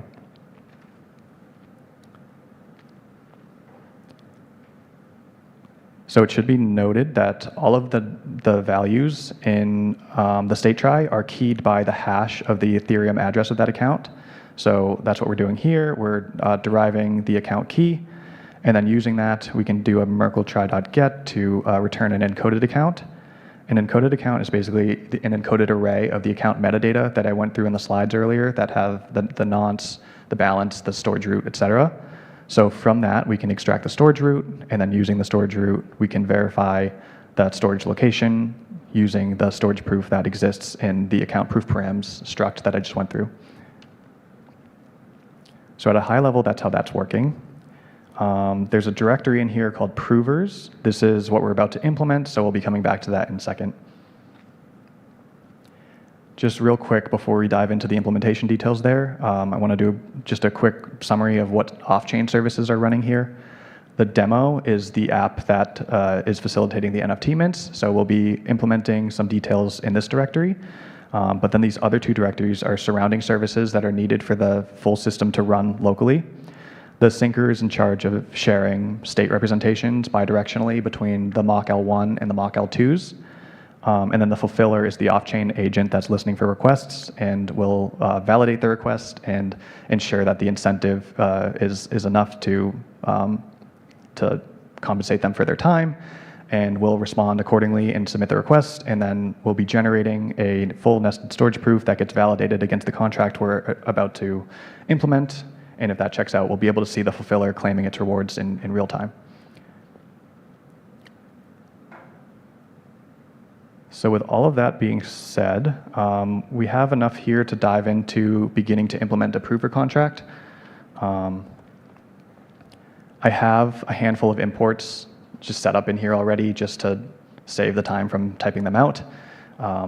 You'll notice the first import is an iProver interface. So we can start here, taking a look. And what it defines is a single function. And this is all the prover contract needs, because this is the function that the reward claim function from the outbox contract is going to hit. So we can start by literally just copying this entire thing into our prover contract to initiate the implementation of that function. So I will replace this comment with that function declaration and add empty curly braces here. So, and then we can extend that interface is iProver. To take a quick skim through the comments here that are explaining what validate proof should even be doing. It validates storage proofs and verifies fulfillment. Okay, makes sense. It should revert if the storage proof is invalid. Also makes sense. It should revert if fulfillment info is not found at inbox contract storage key on the specified inbox contract. That is kind of interesting here. It should be noted that the storage key, like I was saying before, is derivable from a network that doesn't actually have context of the destination chain. And because of that, this is being done in the outbox contract before this function is hit. So this is not coming from the off-chain fulfiller. We can trust this value. Lastly, it should revert if the fulfillment info timestamp is less than the finality delay seconds amount of time from the current destination chain block timestamp. So this is that destination chain reorg protection that I was mentioning earlier. We need to ensure that the finality delay seconds is not currently still in progress. Then we have a note about that the implementation should vary by destination L2. This is due to the lack of standardization around how L2s post their state representations to L1, like I was saying. And then a quick summary of the input parameters that we have to work with here. So inbox contract storage key, I just kind of mentioned, is the storage location in the inbox contract on the destination chain where we expect the execution receipt to be. Next up is the fulfillment info struct. So this is that exact execution receipt that should be existing at inbox contract storage key on the destination chain's inbox contract. Then we have the initial request that came from the user. And then we have an arbitrarily encoded proof data bytes array. This is because of the fact that, like I was saying before, the lack of standardization around the state posting. There could be subtle differences in the exact data that is needed for the prover to verify that state. So there's no enforced structure to this data at the outbox level. This is being implemented here within the prover. So we'll start to set that up in just a moment. Okay, so with all of that gone through, we have enough here to start to set this up. So we can think about what the steps are for validating a nested storage proof. For starters, we'll want to enforce a structure to proof data, so we can decode this into some defined struct that we'll define in storage up here. So decode proof data. Next, with the decoded proof data, we can use some supplied data to trustlessly access the beacon root from L1. So we'll want to query L1 state representation. In a real network, this likely would be, or if the network is supporting EIP 4788, this would be a beacon root. For today's example, it's the state root directly. So I'll just make a brief comment explaining that. In real network, likely beacon root. In today's demo, state root. Okay, so then step 3, once we have a state representation for L1, using L1 state root, we'll verify a storage location on L1, and that storage location will be the destination chain's rollup contract. So verify storage location in DST chain's rollup contract on L1. Step 4, we'll need to verifiably link a destination chain state root to that. Let's see. Using L1 state root verify storage location. This should be DST chain state rep. We'll need to use that verified value to link a state root for the destination chain. So we can do that as its own step here. Verifiably link to chain state rep.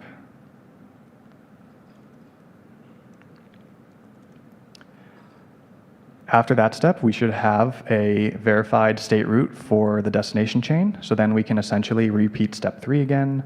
So this would be using L2 state root, verify execution receipt in inbox contract on DST chain. And then lastly, the only step that we haven't covered is this revert statement that's saying if finality delay seconds is still in progress, this function should be reverting. So we can check that as our final step. Whoops. Step 6, revert if finality delay seconds in progress. Okay, so if we can successfully set up these 6 steps, then we should be good to go to verify these nested storage proofs. If we take a look up here, you might have noticed that this contract is expecting to be deployed with an address in the constructor. This address is for the beacon root's Oracle contract. In a live network, you wouldn't have to do this because EIP 4788 specifies a deterministic precompile address that you could just hard code into your contract storage. But for this to work in both tests and deployed to our local network, I have it being deployed with the address specified here. So as our first step, we can store this as an immutable variable in storage. So this will be address, private, immutable, and then call it beacon roots Oracle, something like that. Beacon roots Oracle. And then assign that within the constructor.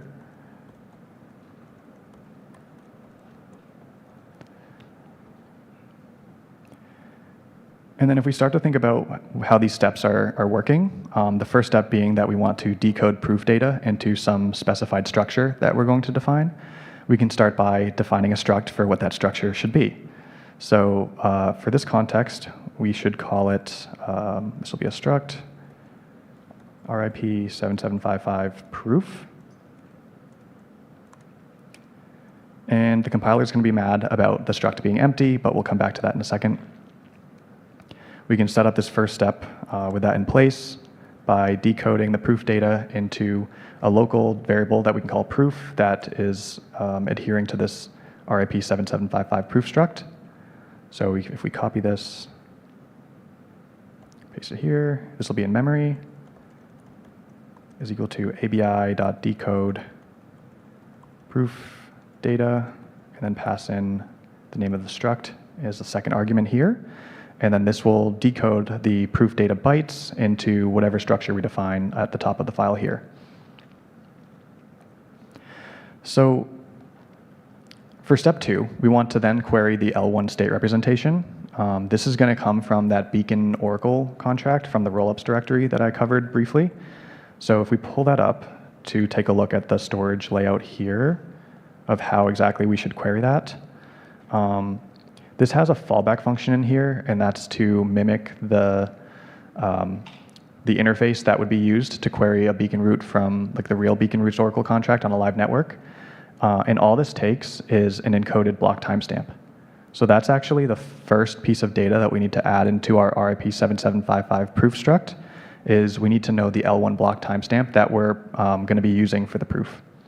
So we can add that in as a uint 256, call it L1 timestamp. And then using that, we can set up a static call into the Beacon Oracle contract. Again, if you remember, we have the address stored as the immutable variable here. So we can take this, copy that, and under step 2, paste that. That'll be, Beacon Roots Oracle, you do .static call, which is like a low-level call, but kind of like a view function where it's expected to not mutate any state in the destination address that you're calling. So, and then we're passing in the encoded block timestamp for the L1 chain, which we just added to proof. So this should be available via abi.encode with proof.l1 timestamp passed in. Whoops. This static call will return a tuple where the first value is a Boolean, so we can call that bool success. And the second value is a bytes array in memory. So bytes, memory, data. With any low-level call in an EVM chain, you need to confirm that success comes back as true, because if something weird happens with this address or the static call fails for some unexpected reason and success comes back false, we need to ensure that we revert the transaction here. So for that case, we can add a custom error at the top of the file for if the static call fails. We can call it error Beacon Roots Oracle call failed. Copy that, and then underneath this line, we can do if not success, revert with that custom error. So if we get past this if statement, then we have a returned data bytes array where the data is representing an encoded version of the state root for L1. So after this if statement, we can then decode data into a bytes 32 state root. So this would be bytes 32, L1 state root is equal to another abi.decode with data passed in, and then the data type is bytes 32.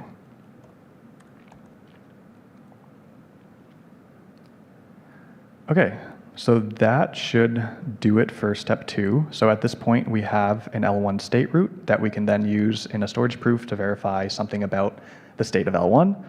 And that's exactly what step 3 is laying out here. So using L1 state root, we want to verify the storage location in the destination chain's rollup contract on L1. And this is going to be the state representation for the destination chain.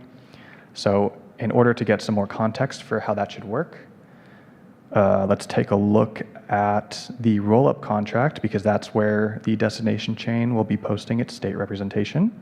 So that'll be inside of this rollup contract. What's kind of interesting here is in a lot of live networks, the exact storage location that the state representation is going to exist is not necessarily known at the time of request. in that case, the request just knows the storage slot, maybe where the data structure is located. So like in this example, the mapping storing output routes exists at storage slot 1. So in this context, the request specifying the destination chain's storage location for their rollup contract on L1 would just be specifying storage slot 1, and then we'd have to take that and derive the location of the value for the mapping based off of the destination chain's L2 block timestamp. So that brings us to the next piece of data that we need for this proof. It's going to be the block timestamp for the destination chain.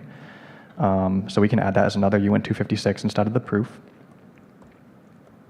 And this can be L2 block timestamp. By the way, for anyone following along, try to stick to the exact names I have here for the fulfiller proof to work properly. The logic by itself should work fine either way, but in order for this to be compatible with the surrounding system, we have to use the correct names. So if we have the L2 block timestamp here, then we have enough to derive the storage location of the output route associated with that block timestamp inside of the rollup contract. So how do we do that? If we take a look down here, so for step 3, we're going to be using the L1 state route. And this is the first example of an actual storage proof that we're going to use. So this is where we would maybe want to take a look at that state validator library again, because this has a bunch of utility functions for facilitating storage proofs directly. Namely being this account proof parameters struct. This is going to come in handy. And then that second function I mentioned for validating account storage. So we'll actually be using this function here. This takes in an account, a state route, and then proof parameters that should be provided by the fulfiller. So we can start to set that up now, starting with state validator. And then .validate account storage. Oh, my autocomplete added the names of the variables here.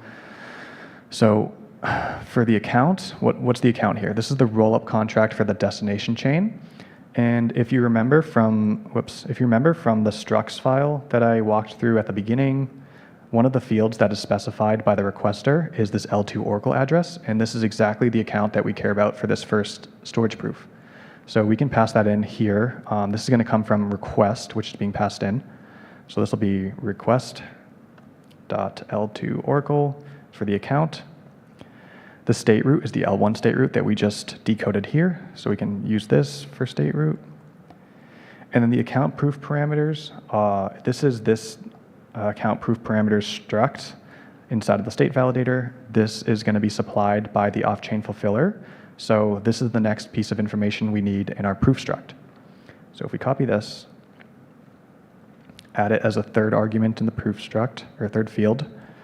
Oops, this will be state validator dot account proof parameters, and we're going to call this one DST L2 state root proof params.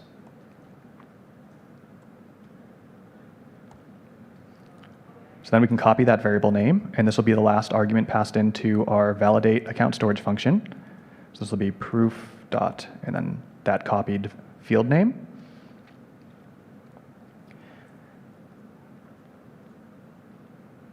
If you take a look at the validate account storage function here, you can see that it returns a Boolean value.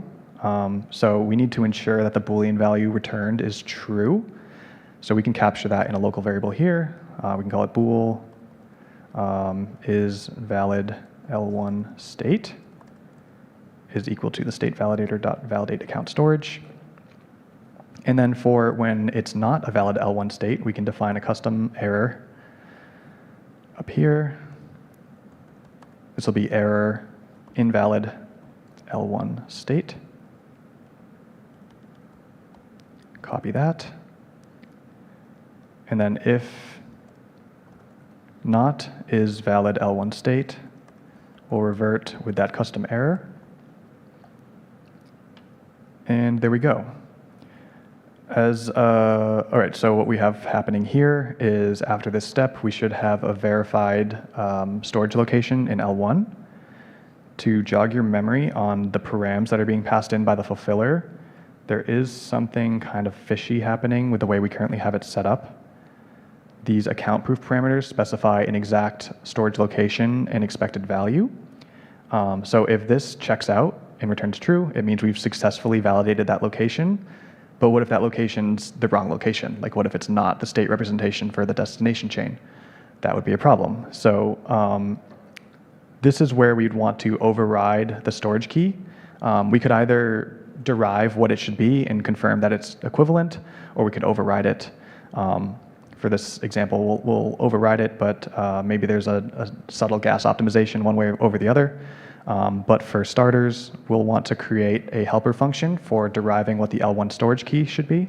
So we can create that down here as a private helper function. Derive L1 storage key.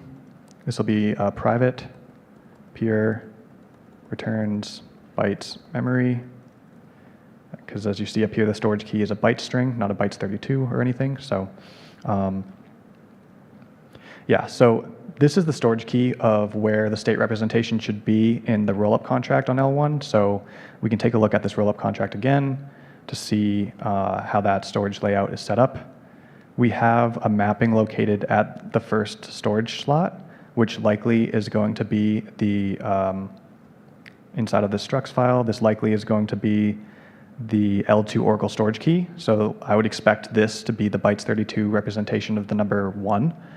And then we can take that and hash that with the L2 block timestamp, which under the hood is what Solidity is doing to generate the storage location for the value that should be keyed by the block timestamp. So that's exactly what we can recreate here. In order to do that, we need a couple of pieces of information here. One of them is the L2 Oracle storage key, which comes from the request. So we can pass in the request here, copy this whole thing, pass that in. And then the other piece of information is the L2 block timestamp, which, if you'll remember, we added to the proof struct up here.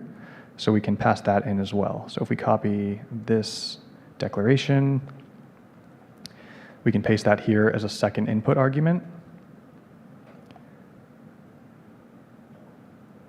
And then, so what does this return? So this is going to return a derived value for the storage key where the L2's output root should exist. That is going to use, so we'll return an abi.encode packed with the block timestamp passed in. So this is going to be proof.l2 block timestamp.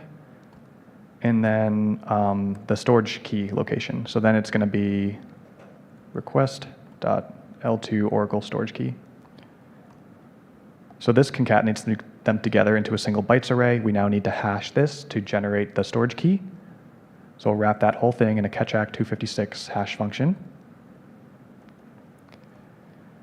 And then one final step here, because catch-act 256 returns a bytes 32, and we need this to return bytes memory. We just have to wrap this in one more abi.encode. And that should be all that we need to derive the storage location for the L1 storage key.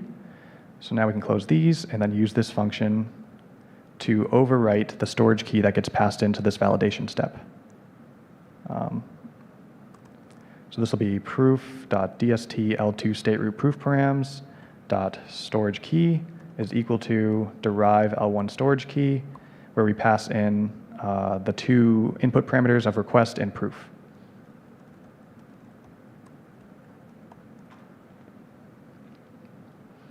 Okay, sweet. So at this point, we now have a verified value in the rollup contract for the destination chain on L1. We've confirmed that it is in the correct location, so we can trust that it's the proper state representation, and then we can move on from there. So the next step here is to verifiably link the destination chain state root to the destination chain state representation.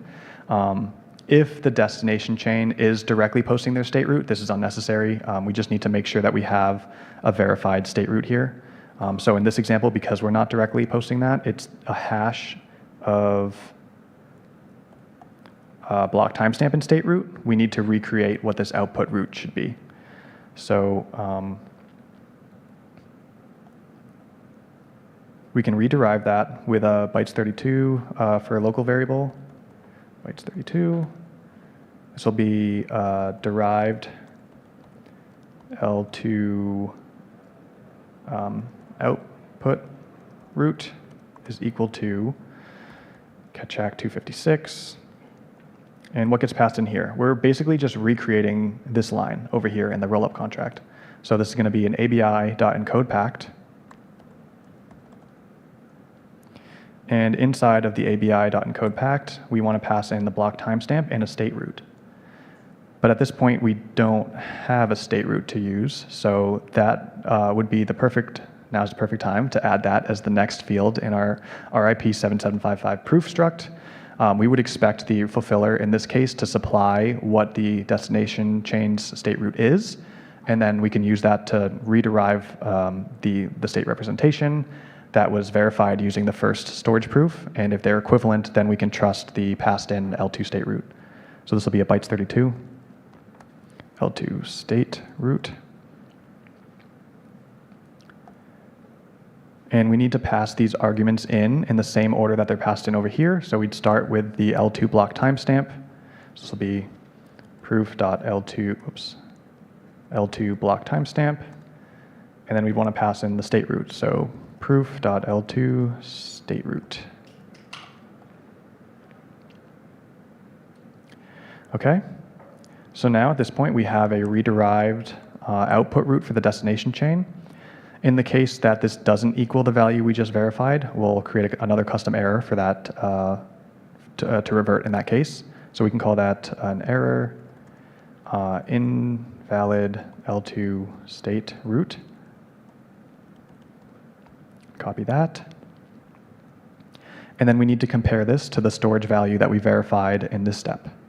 So that'll be if derived L2 output root does not equal proof.dst L2 state root proof params dot storage value, then we revert with that custom error.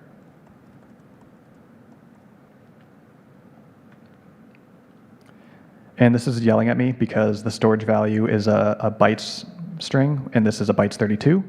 So because we'd be expecting them to be equivalent, we can wrap this in a bytes32 for the type safe properties of solidity. And one other thing I'm noticing here, this is kind of just like a personal preference for me, but the state validator library up here, because we're using it on a specific account, for Solidity's purposes, we can actually bind that library to the account to just improve the legibility of this line, make it a little bit more succinct. So I'm going to do that, but that's totally just a personal preference. So we would add a line at the top of the prover contract that says using state validator for address. And then what that allows us to do is to copy this request.L2 oracle and remove it from the function call, and then paste it here instead of state validator. And then this is doing the same thing, but it's just a little bit shorter.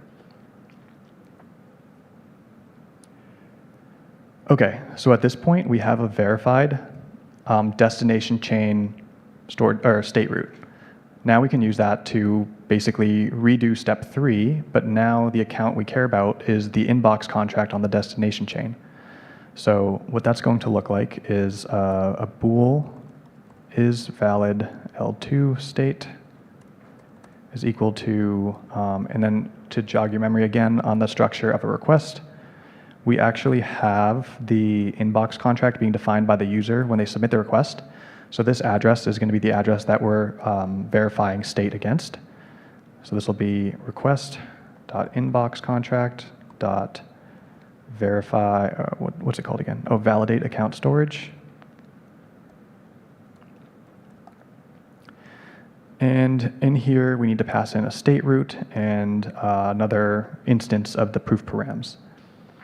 So the state root here is passed in from the proof struct. And at this point, we've verified that this can be trusted. So we'll use that value. So this will be proof.L2 state root. And then we need to add another instance of those proof params, this time for the inbox contract on the destination chain. So we can duplicate this line. And then instead of calling it DST L2 state root proof params, we can call it DST L2 account proof params. And then copy that field name. Down here for the second storage proof, we can pass that in as the second argument. So this looks like proof dot that destination account proof params field.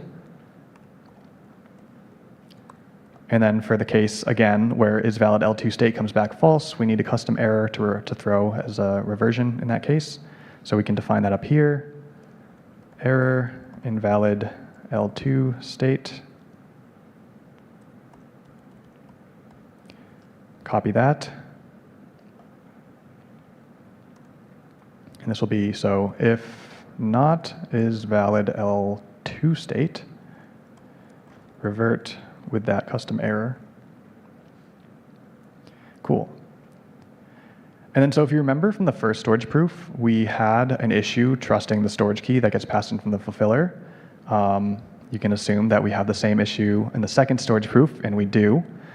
Luckily, it's a little bit easier to solve on this side of things because, like I said at the beginning of the walkthrough here, the outbox contract rederives where that storage key location should be already, and that gets passed in.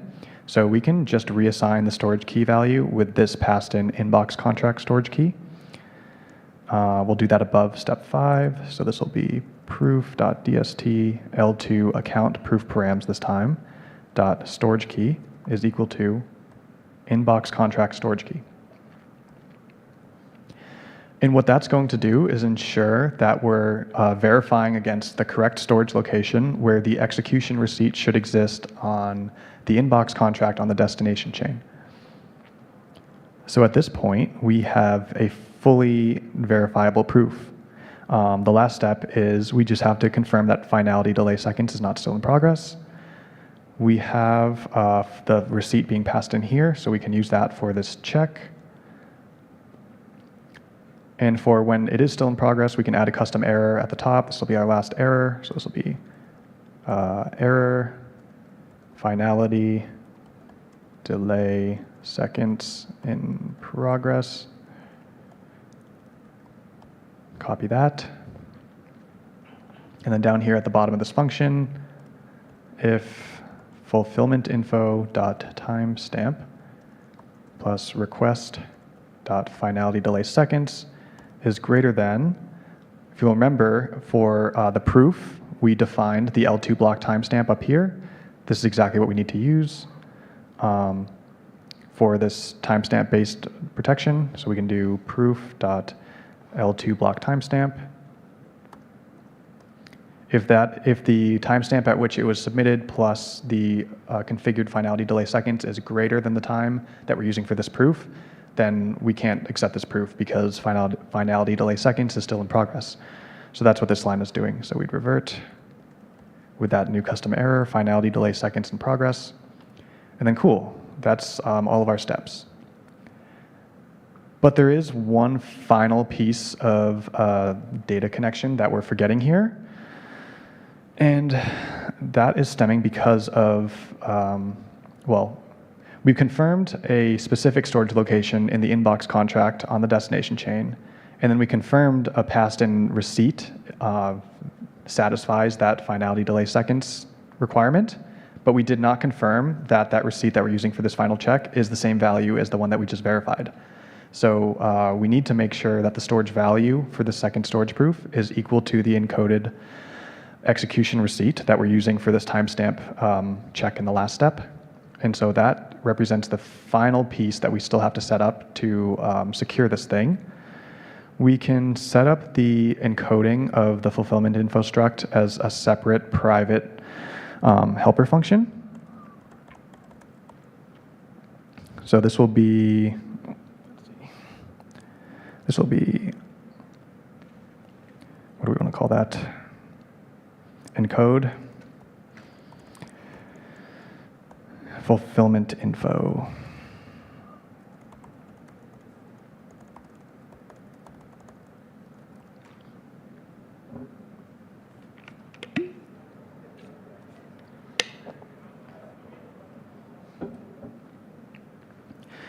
Okay, so for encoding fulfillment info, we need to pass in the struct that we're using for the validation up here.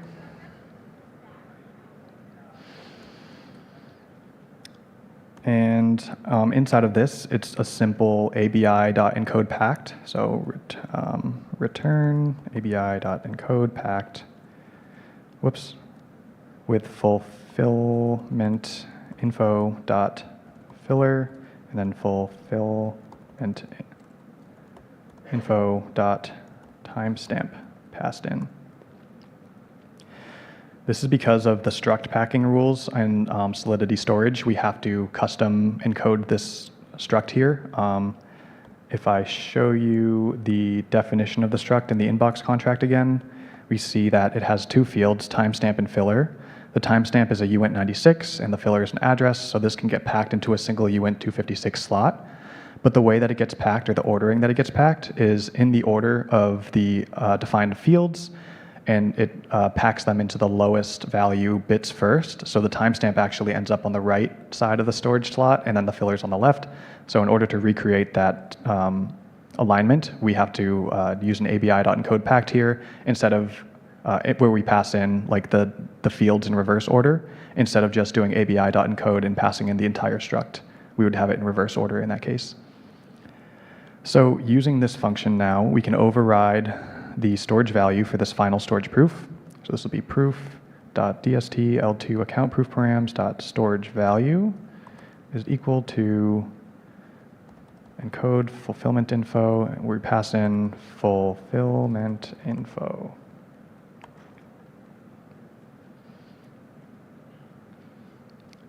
Excellent. So that should be our first pass at a full implementation for validating one of these nested storage proofs. We can now see if this is compiling. So if we cd into the contracts directory, can run a forge. Well, I like to format it properly first, and then we can do a forge build to check if it's compiling. It is.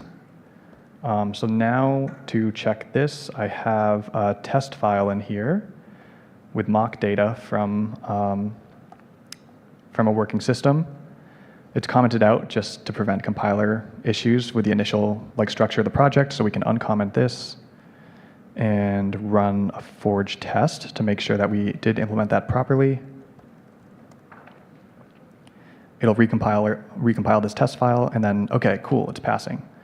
So this is using a previously generated proof that adheres to the structure that we just set up in that RIP 7755 proof struct. And is being proven against a specific storage root or a specific state root that is being assigned here in this commit beacon root function in the beacon Oracle contract.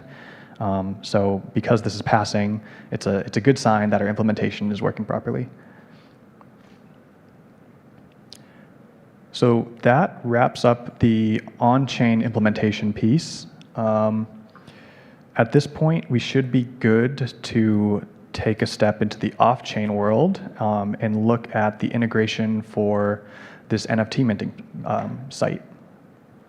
So I'll close the contracts directory for now, although we'll be back here shortly to reference different function signatures.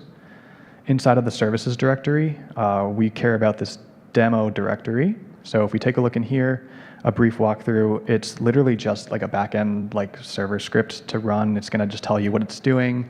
It'll display your current NFT balance for the NFT contract that's going to get deployed. We're calling it deployed on a mock Arbitrum chain, and then the user is going to be minting it from mock base. And so it'll be displaying your NFT balance on mock Arbitrum, your current ETH balance on mock base, what the price is of the NFT, which I think I have hard-coded as 1 ETH in the deployment script. This is using local Anvil nodes, so using easy numbers is pretty easy. And then lastly, it'll prompt you for, once you hit enter, it'll trigger minting the NFT, and then we can watch the fulfiller in action generating its proof after the fact, which gets verified against that proof of contract we just set up. So there's not too much for us to change here. This is just, I just wanted to give you a rundown of what exactly it is that's happening. What we care about is inside of the SRC directory, there's a client file called clients.service. This is all in TypeScript, if anyone's familiar. There's a function called RIP7755mint that is completely empty. So this is what the developer needs here. We have to set this up to be an RIP7755 request to be able to integrate with the cross-chain call and close the loop for this minting process. So we can start here by setting up what this request is going to look like. To do that, it would help to have the structs file up here as a reference. So I'll open that up. Because actually, before we dive into that, as a refresher in the outbox contract, the function that we care about as the entry point is this request cross-chain call, which accepts one input argument, and it's a cross-chain request. So really what we need to build here is a cross-chain request with all the correct fields. So that's what I want to show you guys. So to start with this implementation, we can get an outline of what this request is going to look like, as well as the low-level call that we need it to do to facilitate. So we can start with const calls. It's going to be it's a batch, but it's just one call, but it still needs to be set up as an array because it's meant to be able to support a batch of calls. And then we'll have a const request, which will be an empty object. We can start by just getting the field names in here. I'm just going to assign them all as empty values to start, just to motor through this. And then we can go through each one individually to make sure that we're setting it up properly and explain it all as we go. So we need to add prover contracts. And again, I'm just copying everything to try to prevent some silly typo mistake. So just bear with me for a second. Pass in the inbox contract. L2 Oracle. L2 Oracle storage key. Reward asset. Reward amount, we can initialize as 0. Finality delay seconds. Initialize as 0. We'll come back through this in a second. Nonce is 0. Expiry 0. And then the final two pre-check related fields, pre-check contract and pre-check data. And then for the individual call that we want to set up here, this just takes in 3 parameters. There's 2, data, and value. So we can take 2, empty string, data, and then value. Okay, so we have our structure outlined here. Now we need to make sure we set up each of these fields properly, and it helps to have an understanding of exactly what each field is, which we now all should. In order to help with this, I have inside of this common directory, there's a constants file that has a couple of chain configs in here, one for mock arbitrum and one for mock base. So this is going to be very helpful for where we can pull the addresses from. Assuming everyone deploys the contracts using the deployment scripts that are provided, these addresses are, they're deterministic, so if they're deployed in the right order, then these addresses should all be correct, which is why they're pre-populated in this file, even though the contracts are not currently deployed on our local network. So, okay, let's start filling these out. For calls, the destination address here, again, what exactly is it that we're trying to do? We want to mint an NFT, so the to address is going to be the NFT address, which we have up here as mock arbitrum NFT address. So at the top of this client service file, we can import that. So this will be import mock arbitrum NFT address from /common/constants. And then we can copy that into our to field. Data is going to be the encoded call data for the mint function. I'm going to leave that for the last step. We'll come back to that in a second. Value, as you see here, this function is being called with an address. This is going to be the user address receiving the NFT, and then the mint price, which is the mint price of the NFT denominated in Wei. So we can just pass in this mint price as the value directly. So this will be mint price. And then now, as we start to fill out the request, the requester is pretty self-explanatory. Like I said, the address of the requester is being passed in, so we can use that. Calls is going to be this calls array. prover contract is what we just implemented. This will be the contract address on the source chain, which in this context is mock base, of the prover contract that has been implemented specifically to validate requests or validate state about the mock or about the destination chain, which in this context is mock Arbitrum. So if we look over here, there's only one defined in each, but this is set up in a way that we could define multiple prover contracts for each chain. But this is pretty straightforward. So we'll start with, well, first we have to import the chain configs here. So if we go back up to the top of the file, we can import that from the same file that we just imported the NFT address. And then down here in our mint function, we can destructure the mock Arbitrum and mock base configs from the outer object that's containing the chain configs. So this would look like const curly braces with mock Arbitrum and mock base is equal to chain configs. And then now we can access all of these config fields directly on mock Arbitrum and mock base. So for the prover contract, because this is the base side of the equation here, this will be mock base dot prover contracts dot prover. The destination chain ID is going to be mock Arbitrum's chain ID, so we can go mock Arbitrum dot chain ID. Inbox contract is going to be the address of the RIP 7755 inbox contract on mock Arbitrum. So this will be mock Arbitrum dot contracts dot inbox. L2 Oracle is the rollup contract on L1 for mock Arbitrum here. So this will be mock Arbitrum dot L2 Oracle. Same thing with the storage key or the L2 Oracle storage key. This is for the L2 Oracle contract for mock Arbitrum. So we'll grab that from the same place. So this will be mock Arbitrum dot L2 Oracle storage key. And then for reward asset, for this example, we're just going to use native currency because we're sending native currency for the mint function, but it doesn't necessarily have to be one-to-one like that. We could be passing in some ERC20 and then expect the fulfillers to do the necessary conversions off-chain to make sure that the ERC20 is enough value to account for the native currency that's being passed in here, but it's a little bit cleaner for the demo here to just keep it one-to-one like that. So that's what we're going to do. The ERC that I mentioned earlier that had a specific asset that represents native currency is hard-coded here. So that's what this like OXE address is. And this is another exported constant from this constants file. So we can copy that and add it to the import statement. And then pass that in for reward address. Reward amount, again, to remind you, is meant to cover all of the value from the calls, plus whatever the destination chain gas cost is, plus a tip for the fulfiller. The exact mechanism to calculate what that surplus should be can be pretty complicated. But for the sake of today's demo, doing it in a simplified context, if we add an extra 2% to the request, that should be more than enough for it to be profitable for the fulfiller in our local network. So we'll do it that way. So this will be, reward amount is going to be the mint price, which is already in way, to remind you. We'll add a 2% buffer. So we can do that with big ints in TypeScript by multiplying it by something like 102n for a big int, and then dividing it by 100.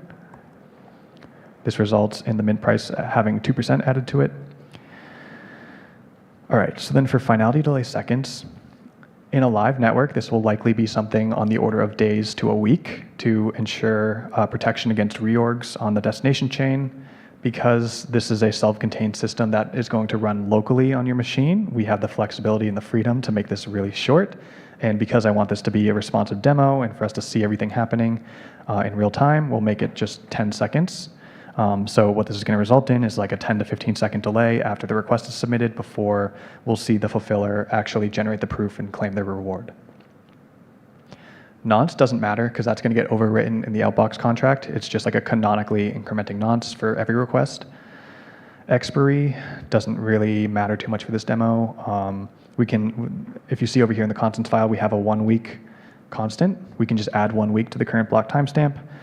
We just need like whatever this value it is is, it has to be greater than the finality delay seconds in the future from like now, plus some extra cancellation buffer period, which is hard-coded as a constant in the outbox contract storage as a full day. So for the demo, just to get a valid value in here, 1 week should be more than enough. So this will be date.now. So in JavaScript, if you're not familiar, it has a global date object that if you do date.now will return the Unix timestamp, but in milliseconds, and in Solidity, it's in seconds. So we have to divide that by 1,000, but Solidity doesn't like decimals, so then we have to floor that to the nearest integer. And then from here, we can add the 1 week constant. So we'll add that as another import from this constants file, and then use it down here for the expiry timestamp. We'll add 1 week. Okay, and then the last two fields are this pre-check contract and pre-check data, which, like I said earlier, is an optional like fulfillment condition that the requester wants to be true. Because it's optional, we're not going to be using it today, but yeah, so in order to not use it, we have to pass in the 0 address, and there's a helpful constant from the Web3 library I'm using, Veeam, that is just called the 0 address. So we can import that at the top and then use that as the pre-check contract address in here. And then last but not least, pre-check data. In order for it to pass the off-chain validation that Veeam does, we just have to add an OX. But this can be anything. It just has to be some kind of arbitrary byte string. Because we're not using this step, it doesn't really matter. Okay, so that just about covers all of the requests. The only thing we haven't done yet is encoded the call data for the mint function on the NFT contract. So to reference the NFT contract, let me pull that up. It's just a simple mint function that takes one input argument, which is the to address that should be receiving the NFT. There's another helpful function from Veeam called encode function data that we can use for encoding the call data here. We can define this as another local variable above the calls constant. So this will be const encoded call data is equal to encode function data. And this takes in, actually before we define that, we'll just add this in as the value for data, encoded call data. And then now for encode function data, this accepts one input parameter, which is an object with a couple of fields that are necessary here. The first one being the ABI for this NFT contract, which is actually already being imported as NFT ABI for some of the other helper functions that are defined in this class. So we can just use that. So this will be ABI colon NFT ABI. I don't know why I closed that contract. We still need it. Next up, we need to define the function name that we're encoding data for. So that's just simply mint. So if we copy that, this field name is function name with mint passed in. And then because mint accepts one input parameter, we now have to specify that with a field name called args. So this will be args, which is an array of the input parameters.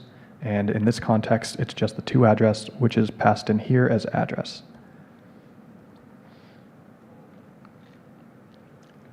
And that should be it for encoding call data. All right, so at this point, we have a fully set up RIP 7755 request. Now we need to set up the function call to submit the request. So what does that look like? To give you a little bit more context on how this class is set up, we have something called a wallet client like as a local variable here. And if you're unfamiliar with Veeam as a Web3 library, it uses things called public clients and wallet clients. The public client is for like reading state from the chain, and wallet client is for writing state to the chain. This wallet client is already defined in the constructor, so we can just use it as is for the target chain that we are submitting the request to, which is mock base here. So this is going to be an asynchronous call, so we'll start it with await. this dot wallet client. And the function name that we care about here is write contract. So under the hood, this creates your transaction and signs it and sends it to the network. This will return a transaction hash if it's successful, so we can store that as hash. And then we need to set up the configuration for like what contract we're writing to, what function we're writing to, what parameters are needed. So that can be a single object in here where we define, for reference, I'm going to pull up the constants file again. We need to define the address that we're sending the transaction to. So address, this is going to be coming from mock base because we're submitting the request to mock base. The contract we care about is the outbox contract for the standard. So this will be mockbase.contracts.outbox. Next, we need to specify the ABI for the outbox. So this can be, we're going to have to import this at the top. So this will be import outbox ABI from /ABIs/outbox. We already have that populated in this directory. So we can define that as the ABI here. We then need to define the function name that we're requesting or sending the transaction to. So if we pull up the RIP7755 outbox contract over here, the entry point, as I said earlier, for the standard is this request cross-chain call function. So we can copy that into function name. We then need to define the input args. So as you see here, it's just one argument, which is the cross-chain request. This is going to be the request that we just defined here. And then last but not least, we need to define any value that should be submitted with this transaction. So that's going to be a field called value. And in this context, it's not actually going to be mint price, because if you remember, we added a 2% buffer to the mint price as the reward amount for this cross-chain call. So the value here should be request.rewardAmount to account for that buffer.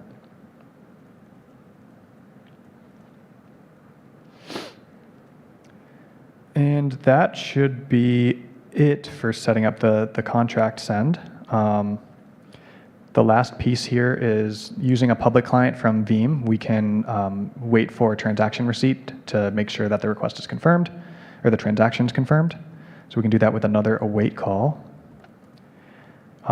In the constants file for the chain configurations, one of the fields for mock base is a public client, so we can use that directly. So this will be await mock base dot public client dot. The function name that we're going to use here is called wait for transaction receipt. And that takes in just one input object, which is the transaction hash. And in JavaScript, if the field name and the value name that you're setting it as are the same name, you can omit the colon and the value. So like this is the same thing as this. So I'll leave it like this for clarity. And if we get through this wait for transaction receipt call, then the transaction should be successful. So then we'll log something, console.log, transaction success.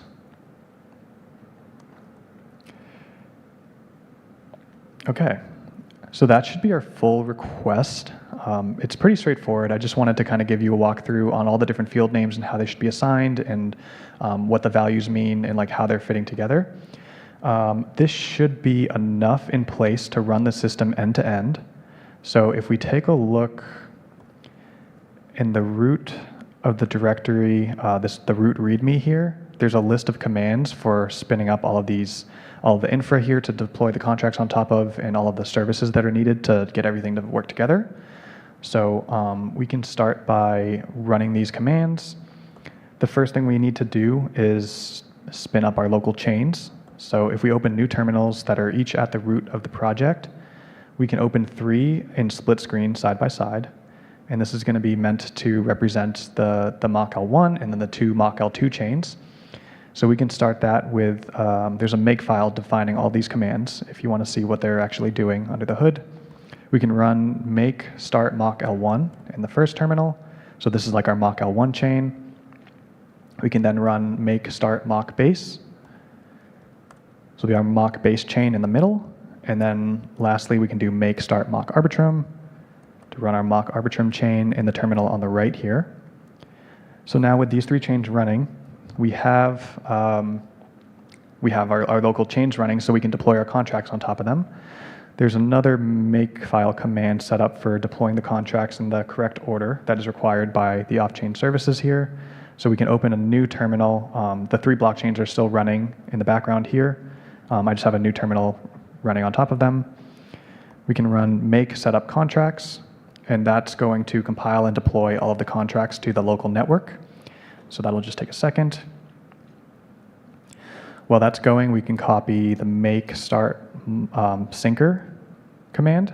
So what this is going to do is start the off-chain service for sharing state representations bidirectionally between the mock L1 and the mock L2s. And this one's pretty chatty, so we can now open a new terminal for the final two terminals that are needed here. It's a ton of terminals, I know. We need to start the off-chain fulfiller to listen to in response to requests. So that's make start fulfiller. So now we have the fulfiller listening. We can do a split screen here to now run the demo. So to run the demo app and mint the NFT, we would just run make demo. So if we type that in, not too pretty, but logs to the console what it's doing here, current state. So we have welcome to the demo, mint your NFT, the Devcon NFT on mock arbitrum. We currently have 0 in the wallet address that's being used for the demo here. The price is 1 ETH, and the current base balance is almost 10,000 ETH, because this is one of the default accounts on the local Anvil nodes. So now if we press enter, this is going to send that mint request to the local network. And we can see if everything worked successfully. And it did. So the transaction went through. We actually, if we run this again, we already have the current NFT on the destination chain, because the fulfiller, if you saw over here, picked up on the request almost right away and submitted it because it validated that the incentive was sufficient. And then now in a second, we should see something else happen, because the finality delay of 10 seconds has gone past. And what the fulfiller just did is it picked up on the fact that it waited long enough, and it's now allowed to claim the reward for that request. And it generated this massive storage proof here and submitted that storage proof to the Outbox contract on the mock base chain, and everything was successful. So this was validated against the prover contract that we just implemented. And so if you take a look in the fulfiller directory here, after that ran, it logged the proof into a JSON file, so you can see exactly what the proof was that it used to verify that the call was submitted. So that's what this file is. And then inside of the SRC directory, there's a database directory that is storing db.json, which this is the representation of the request that it picked up on that we just submitted. And then it has a rewards file that it's tracking how much ETH that it's claimed in rewards. So we have a locally running, like fully working system, end to end. Woo. Yeah. And I'm realizing right now that the reward tracking is not accounting for gas cost on the destination chain, but nonetheless, you get the idea. So that just about does it. If you take a look here, yeah, like I said, if we run the demo again, we now see that the current NFT balance is 1, because the NFT was actually minted on the destination chain as defined by the encoded call data that we set up for the target calls. And then so if we run it again, now it would be just incrementing from there. So that does it for the demo. Thank you everyone for coming, and I'll be hanging around for a little bit if anyone has questions or if you want to chat the standard a little bit more. Like I said, we have an open source repo for proof of concept here, so if anyone feels compelled to contribute, we fully invite you to contribute. So thank you.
kind of. I mean, it's fine, but since we are here. Okay. Yeah, very good afternoon to all of you present here. So yeah, we have reached the final day of Devcon. We have had like 10 different talks on pre-confirmations, 3 full-scale events, and the only question that I've been getting is, how do you make all of this? Like fast transaction confirmations, yeah, we get it, but how do you make this? So yeah, now on the last day, welcome to the workshop on designing an end-to-end system for based pre-confirmations. A quick introduction of the speakers. Ahmed, go ahead. Yeah. So my name is Ahmed Bitar. I work as an Ethereum core developer. Normally, I'm also the product manager of Surge and the technical lead for our pre-confirmation solution. And I'm Anshu. I am working as a blockchain engineer at Nethermind. And I joined this industry like 5 years ago, mostly focused on DeFi. But for the past 6 months, my efforts have been mostly concentrated on base pre-confirmations. So today, this session is a no-code session. So I won't be like writing a line of code and then asking you to copy it and repeat it like 100 times over. I know most of you will leave in like half an hour if I do that. So instead, this is a session on design thinking, where we'll build the whole concept from ground up and share what exactly we did during our research over the past 6 months. But if you are interested in looking at the code, then I have linked it below. It's Tycho Preconf AVS repository, which you can find on the Nethermind GitHub page. So since we want to build it all up from ground up, we have to start with the foundational knowledge, which is rollups, because the based in based pre-confirmations comes from based rollups. So just by show of hands, how many of you do understand what a rollup is? Okay, pretty much everyone. That's great. Well, rollup is a scaling solution. And why do we need a scaling solution? We need a scaling solution because the L1 is really slow.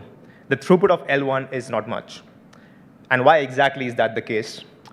Well, in a blockchain, blocks are basically a consensus on state transition. That's the first section of the Ethereum white paper. You have state A, you put a bunch of transactions and apply it to state A, which is like a delta, and you get a state B. But now imagine millions of nodes doing this every single epoch. Now that's going to make this network really slow, and that's a major problem. So what's the roll-up way of doing it? Well, if processing state transitions is the biggest issue on the L1, what if we process these state transitions off-chain or apply these deltas off-chain? And that's exactly what a rollup does. We have you can have a one single rollup node or an L2 node, since it becomes a layer 2, that applies this delta off-chain, processes the state transition, and the L1 is just an observer. On the L1, you have a rollup inbox contract, and you simply push the state transition and the delta, maybe as a form of a blob, or in the call data, in the image it's a blob, and the L1 is just an observer. And in the most basic form, this is what a rollup is. But is this enough? Well, no. Because if it's just one node pushing the transition and the delta, how do we know whether it's actually correct or not? And this is where the flavors of the rollups come in, optimistic and ZK. In the case of an optimistic rollup, well, you push the state transition and the delta, and then you just wait. You just wait for someone to prove you incorrect. If you're correct, it's all good. But someone can just come by and say, oh, hey, it's a proof. Here's a proof. This transition that you posted is not possible with the delta that you posted. And then you kind of get slashed if you have some stake in. Depends on what kind of process the rollup wants to do. And Arbitrum is an example of an optimistic rollup. I guess most of you must have used Arbitrum. And then we have ZK rollups. In the case of ZK rollups, instead of waiting on for someone to prove you incorrect, the moment you push the transition and the delta, you have to prove that this is correct. So it's called a validity proof. You're basically proving the validity of the transition. But the point here is that whatever time or computational effort it takes to verify this validity proof must be less than what it takes for the L1 itself to process all the data. Only then it actually makes sense, right? So these are the two variants for proving whether a transition is correct or not. Once again, by show of hands, how many of you have heard of centralized sequencing? Okay. It's the most cursed concept right now. And just to give a quick primer, when you're making a transaction on Arbitrum, you're not directly sending the transaction to a public mempool, like when you are transacting on Ethereum L1. Instead, it's going to an Arbitrum sequencer. And it's a private server. What the sequencer does is it has complete control over arranging or ordering the transactions. And they usually promise that they will arrange the transaction in a certain way. We don't know whether they're actually doing it or not. But in the case of Arbitrum, the promise is that it's a first come, first serve. If your transaction comes before that other person, we'll put your transaction first in the block. But once again, it's a promise. We don't know whether that's actually happening or not. So let's get based and talk about based rollups and preconfirmations. Well, the based part is actually not a different variant of a rollup, so it doesn't stand beside our optimistic or ZK rollup. Instead, based is a form of sequencing. Just like we have centralized sequencing, we have base sequencing. And in the case of base sequencing, the L1 proposer is the sequencer. You don't have a centralized server sequencing the transactions. Instead, it's the L1 proposer. Let's say we have Tycho. Tycho is a based rollup. And in the case of Tycho, the L1 proposer literally runs a Tycho software alongside the usual consensus and execution clients. And whenever their block comes in, they literally just pull the L2 transactions from a public Tycho mempool, they order it in their L1 block and put it on the network. So yeah, you basically are inheriting the L1 security as well as the L1 liveness, because the L1 itself is your sequencer. So just a quick overview of how Tycho actually is arranged. Well, you have the rollups inbox contract that I have been talking about. And although Tycho doesn't really call it rollup inbox, this is the colloquial term. Tycho has like a bunch of contracts that work together, and they just call it Tycho L1 contract. So that's the L1 component. Now, if you're running an Ethereum validator, you usually run an execution client and a consensus client, right? So in a similar way, if you want to run or be a part of an L2 network, the proposer has to run an L2 execution client or an L2 consensus client. So in this case, Tycho get is the execution client, which is a modification of the standard Go Ethereum. And this is where you have the mempool, you have the actual L2 chain, all the blocks are formalized, and you also have the EVM on the L2 network. And then we have the Tycho client, which has some subcomponents. And this forms the consensus client, and it deals with proving the blocks and proposing the blocks whenever required. Now today, the most important thing for us are block proposals, because that's where the whole concept of preconfirmations will be built upon. So how exactly block proposals work in Tycho or in a based rollup? So well, when you're making a transaction using any kind of standard wallet, it goes to the mempool, or the public mempool, which is offered by Tycho Get. And every few seconds, or depending upon what algorithm the proposer is using, transactions are fetched from the mempool. And this transaction batch forms the actual delta. And when you're calling the rollup inbox contract, you're basically calling a function, which is proposed block, and you're just passing this delta along. Now, you might be wondering, well, that's the delta, fine. Where's the transition? So in Tycho, it's a two-step process. The delta is gone, and now we have the Tycho prover, which comes in later on and just says, OK, remember that delta that was pushed a few seconds ago or a few minutes ago? You see, this is the transition that that delta causes. And since Tycho is a ZK rollup, it pushes a concise proof along with it, like, OK, this is the transition, and this is the proof that the delta caused this transition. Now the most important aspect, Tycho driver. So once these L2 blocks are put on L1, there is a block proposed event that is released, which shows that, hey, OK, this L2 block was put in the L1 contract. And whenever that block proposed event is released, Tycho driver listens to it and advances the head in get. Advancing the head basically means you're formalizing and putting an L2 block within the L2 network. And this is when the wallets end up getting the transaction receipt or the confirmation. So you see, the catch here is that Tyco driver only receives the block proposed event every 12 seconds. That means when you're making a transaction on Tyco, you get a transaction receipt after 12 seconds, which is huge. That's not ideal for a roll-up or a scaling solution. And that's very evident from the Dune Analytics graph of Tyco's block times. It's average between 12 to 24 seconds, which makes sense. It's inheriting L1 block time. That's not ideal at all. So we need pre-confirmations. And pre-confirmations is not something new. We have already had it on Arbitrum for a long while and several other rollups. Again, show of hands, how many of you have transacted on Arbitrum? And when you transact on Arbitrum, you basically get a transaction receipt like in a very small period of time, like half a second, 1 second, sometimes 2 seconds. But the point here is that Arbitrum only posts blocks every 2 minutes on L1. So how are you getting this transaction receipt immediately? It's because that's a pre-confirmation. They're giving you a promise that, hey, see, this is the receipt, and we will be putting this on the L1 eventually. In Tyco, you have to wait for it to be put on the L1. But well, this gives better UX for Arbitrum and bad UX to Tyco. Now, what if we want to put pre-confirmations on Tyco?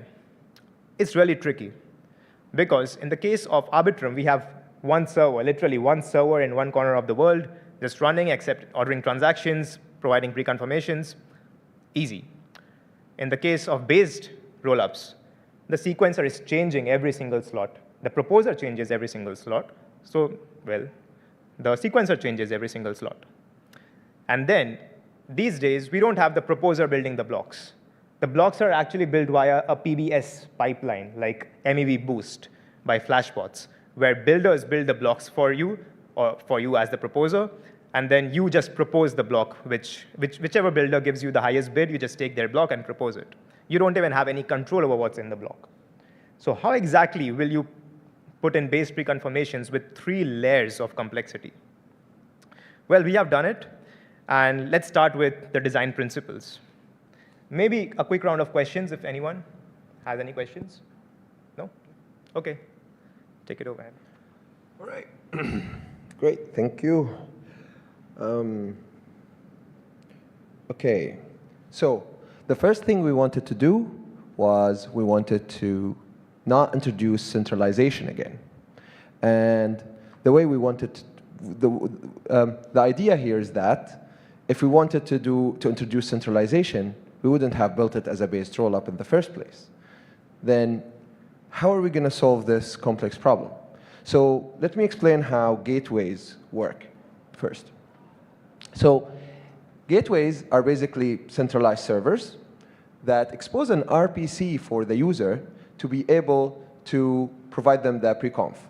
The user sends the transaction to the RPC, and then it selects which transactions it wants to pre-conf, and then it provides it to, it proposes that block to L1.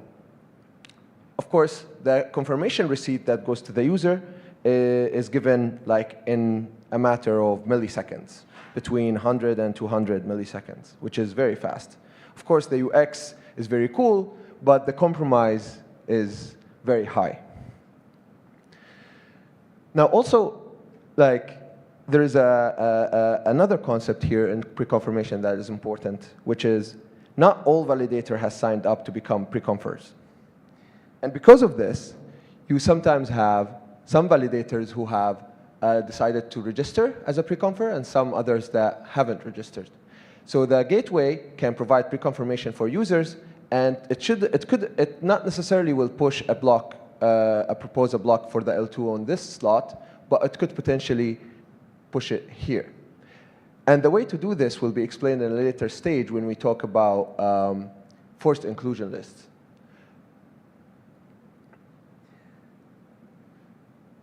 All right. The other thing that we wanted to focus on, which was important for us, is that we wanted to use the existing transaction structure, the existing wallets. We didn't want to invent a new like complexity to the already existing situation when you are sending transactions through wallets.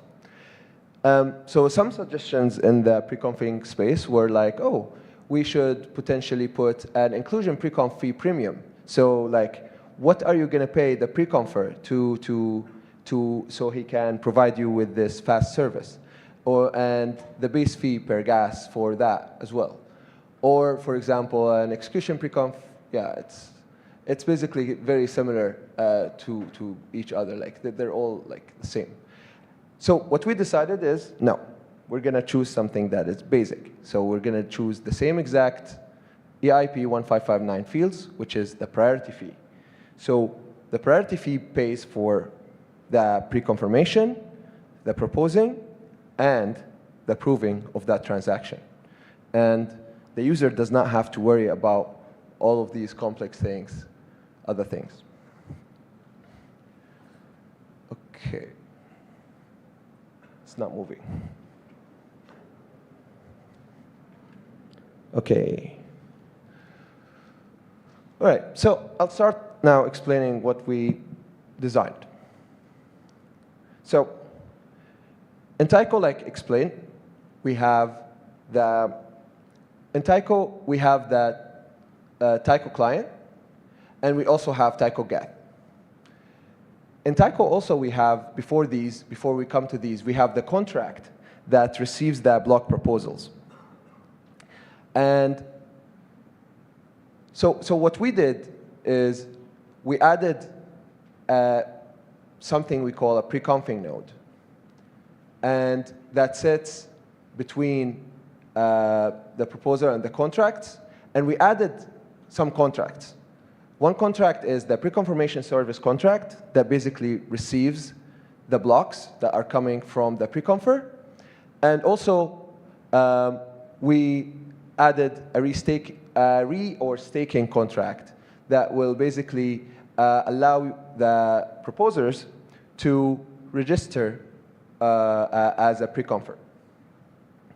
And by this, these proposers, whichever they are, any validator, can basically just run this set of software as a sidecar to whatever they're running for the validator. So alongside L1, you're just running these three, Docker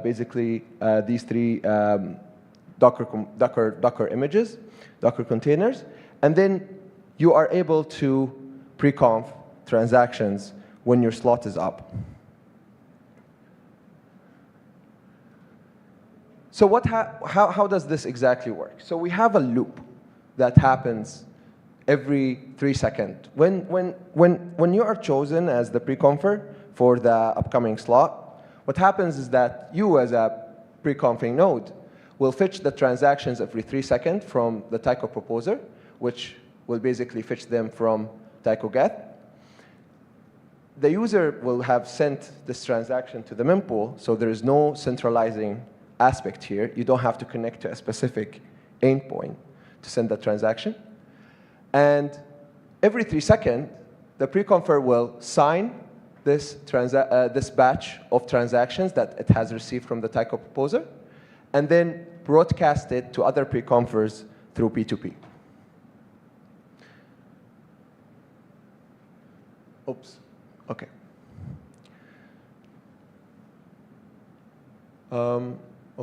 Okay, permissionless. Okay, so here we look at, okay, so how do we choose which of the registered pre-confers are going to be used or have the right to propose these blocks? And this is when we use the look-ahead that is provided by the consensus layer to know which exactly is the proposer that has been registered in the upcoming 64 or like in this epoch and in the epoch after. So in consensus layer and beacon chain, you can query the CL client for the existing epoch, the current epoch, which validators have the right to propose, and for the upcoming epoch. So it provides you with a list, 32 long list of after you specify the epoch that you want.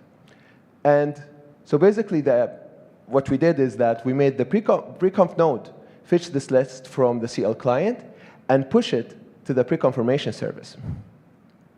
And this way, we know, for example, that since this proposer is not registered, this proposer is not registered, we know that this proposer is registered, so then we choose this proposer to be the one who is pre-confing those blocks.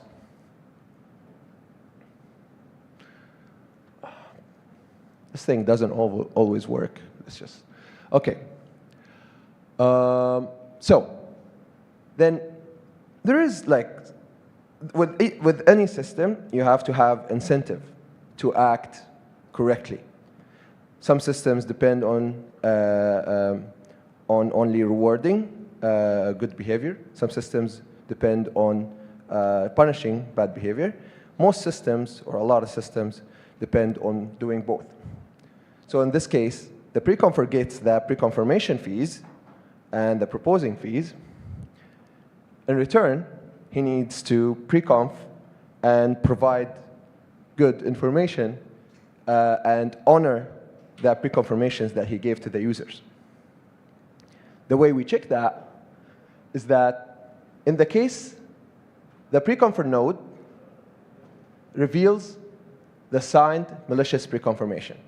The way it's done is that, so let's say I pre-confed a batch of transaction, and then I didn't end up pushing this batch of transactions on chain. But I have already broadcasted that I have pre-confed this batch of transaction with my signature. So what would happen is another pre-confer that was listening on P2P would then pick this signature with the batch of transactions and push that to the pre-confirmation service contract. The pre-confirmation service contract would check if this is a valid signature for the pre-confer of this slot, and if it is, then it will go and ask the restaking or staking contract to slash the signer. And in this case, there is also the slashing for the incorrect look-ahead, because you fish the look-ahead from the CL, but how does the EL know that this look-ahead is correct? You can use 4788 EIP, which basically provides you with the CL beacon root. And using that, you can push a proof if the look-ahead is incorrect, and the pre-confer who sent an incorrect look-ahead would be slashed.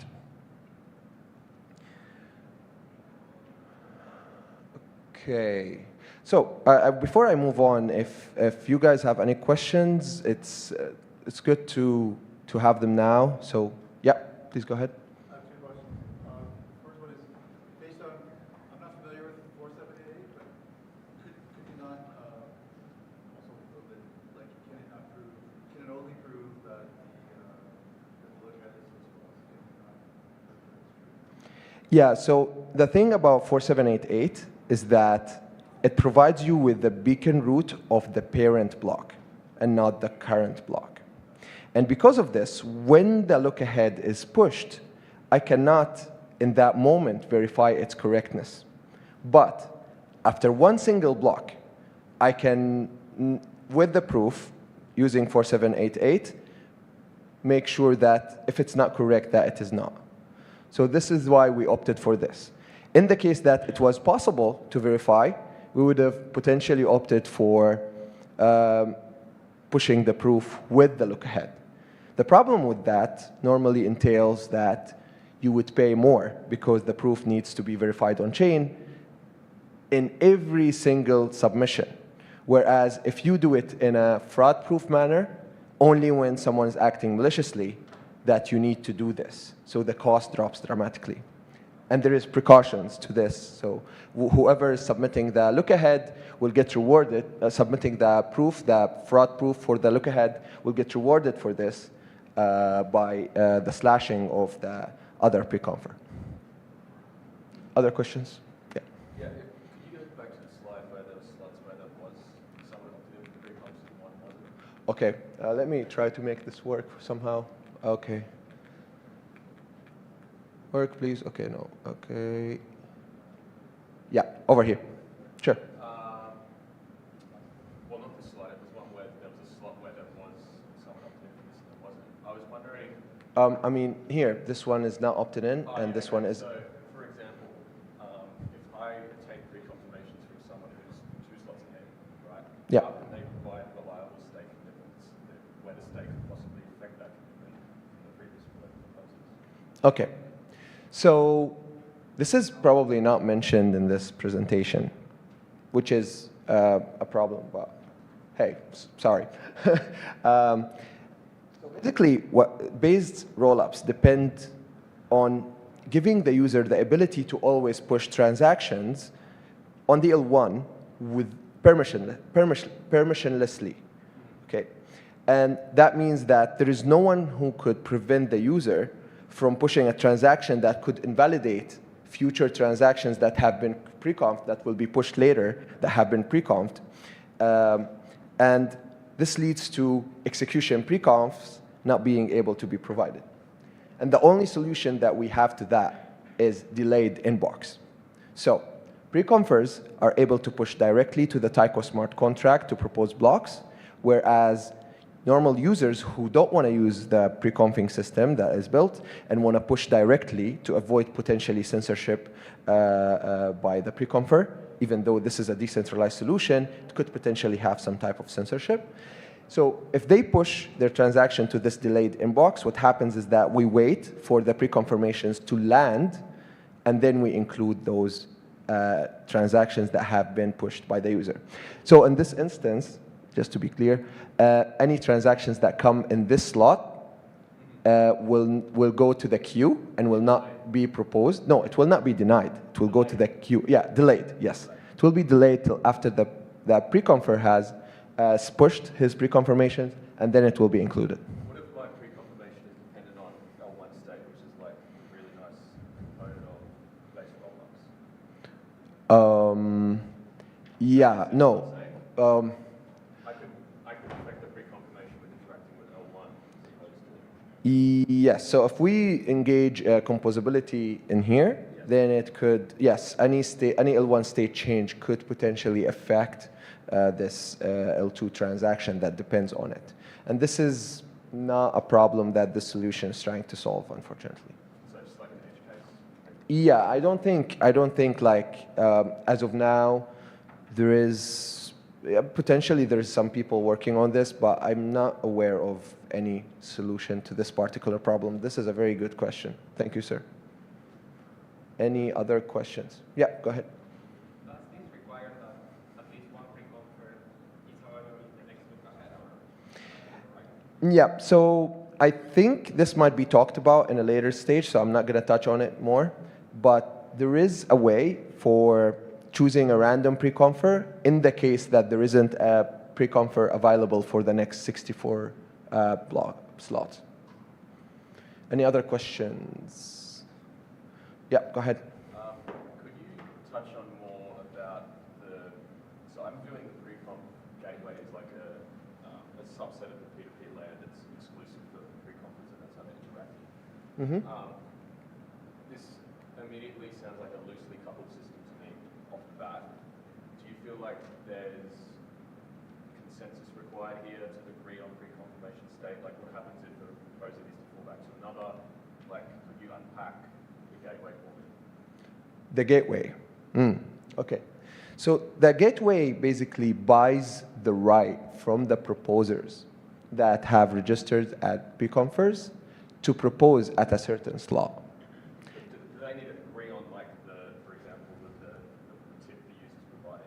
Like, I don't think so. No, like they can have varying tips between one gateway to another.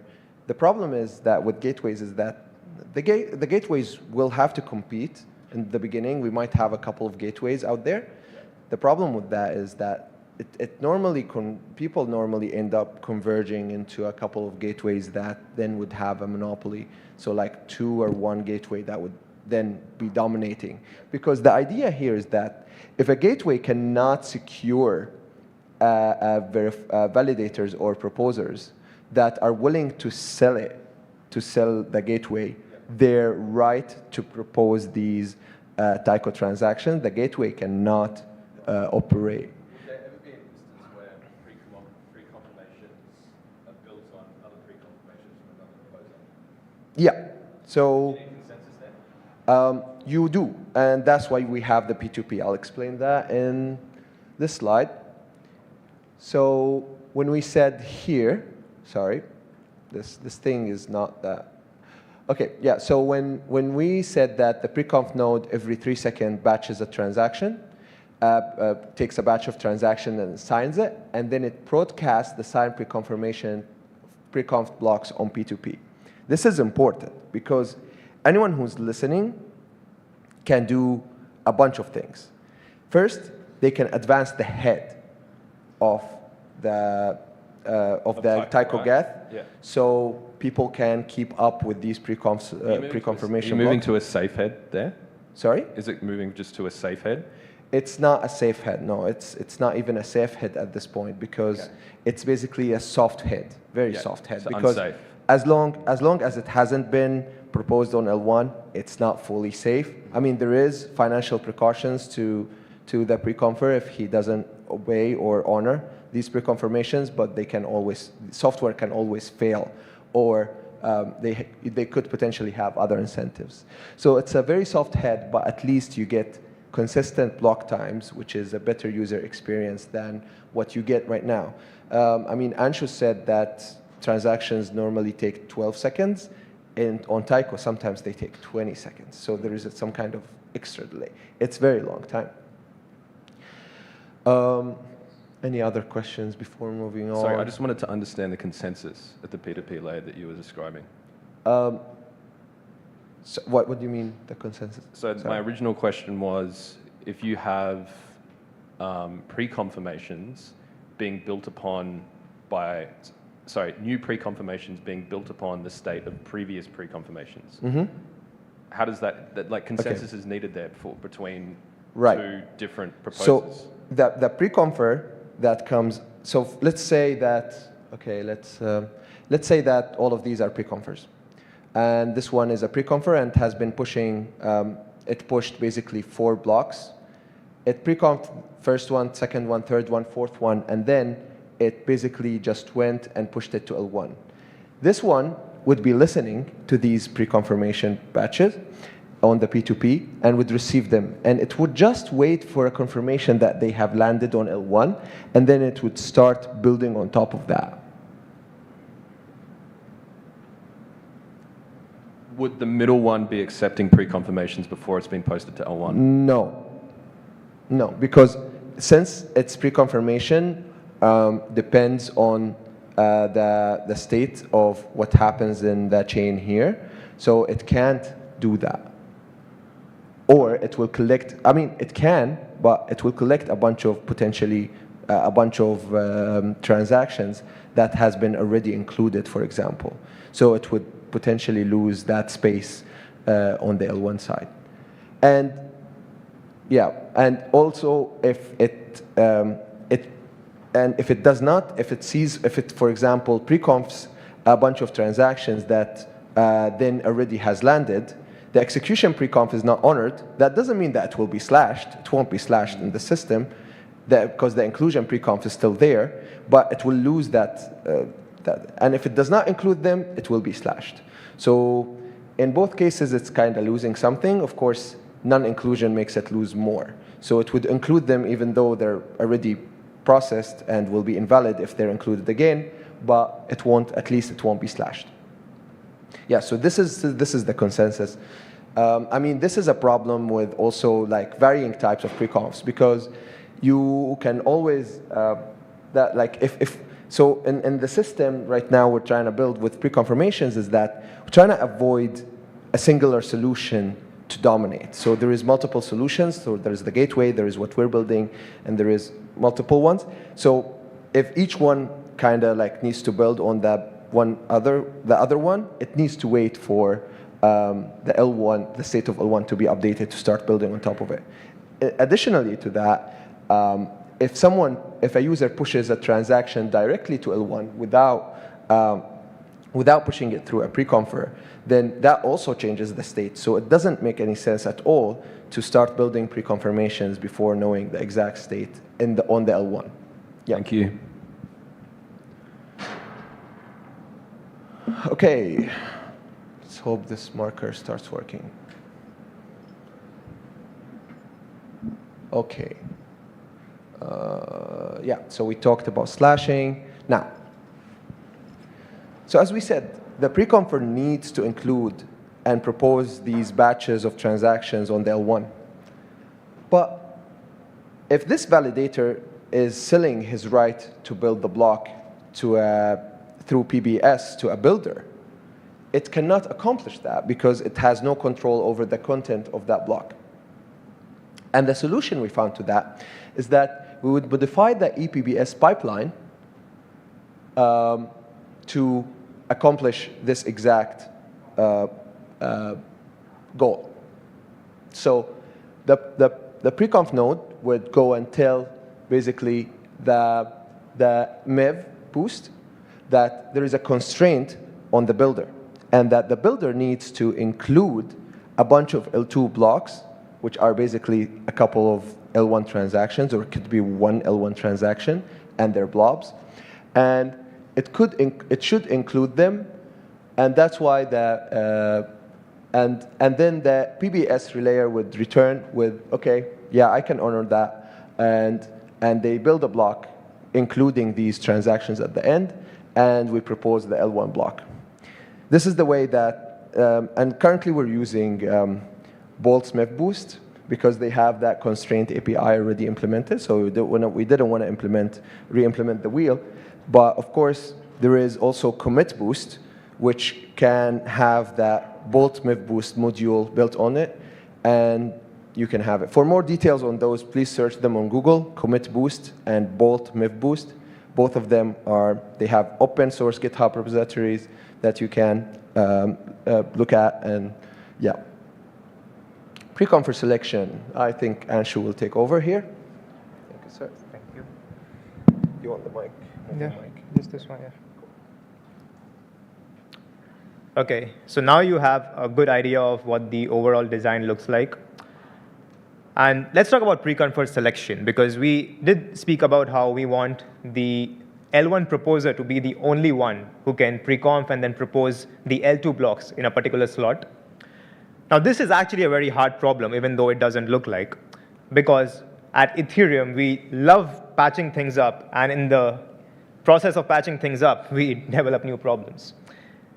So when ETH moved from POW to POS, what happened was we introduced a new layer, the consensus layer, besides the existing execution layer. So earlier it was merged into like one single thing, and now we have it separate. We have a consensus layer, which manages the POS part, and we have the execution layer, which is what we developers usually handle when we are deploying smart contracts or interacting with Ethereum using a wallet. The problem is the consensus layer is where the proposer's identity lives, and that has a BLS signature scheme. But the execution layer, where all the inbox contracts are, where all the transactions are made, that has an ECDSA signature scheme. And that's a big problem. How do we make a connection between both of these? There's no way to make a connection. So what we need is we need a BLS to ECDSA mapping. So let's say I'm an entity, I have an ECDSA address, and I run 1,000 validators with 1,000 different BLS public keys. I need a way that I can prove that I own those 1,000 validators. I can show it to the registry contract. So we have the pre-confirmation service contracts actually have 3 subcontracts: the pre-confirmation registry, which we'll be dealing with in this slide, and 2 other contracts that we'll be taking up later on. So this entity needs to prove that, hey, I own these validators, and I actually have the right to propose an L2 block in a particular slot. And how exactly do you prove ownership of a key? Through signatures, right? So we have this signature format here, which you can see. It basically has the standard thing like having a chain ID, and then validator op is basically either 0 or 1. If it's 0, you're removing a validator from your list, 1, you're adding. And then there is an expiry and the actual pre-confer. So in here, the pre-confer in the signature message is the ECDSA address that I'm claiming, that is claiming the ownership of a BLS address. So the ECDSA address just pushes a signature, And the contract just verifies that, yeah, the signature is correct, and this BLS public key actually belongs to this ECDSA key, and inserts it into a simple map.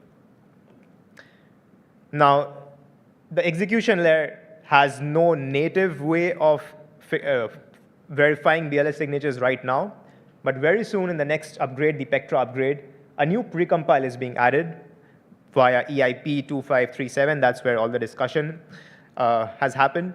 And this precompile, or a set of precompiles, 3 precompiles actually, will help us verify BLS signatures. Now, this is really expensive because for verifying one signature, we need to spend like 300K units of gas. That's really expensive. So in our next POC, we are actually proposing an alternative where, in the case of BLS, there's a great feature, and that's aggregation. So if you have 1,000 validators, what you can do is you can have 1,000 signatures off-chain, then add all of these signatures up. It's basically elliptic curve addition. You add these signatures up, and then on the contract, you just have to verify one signature.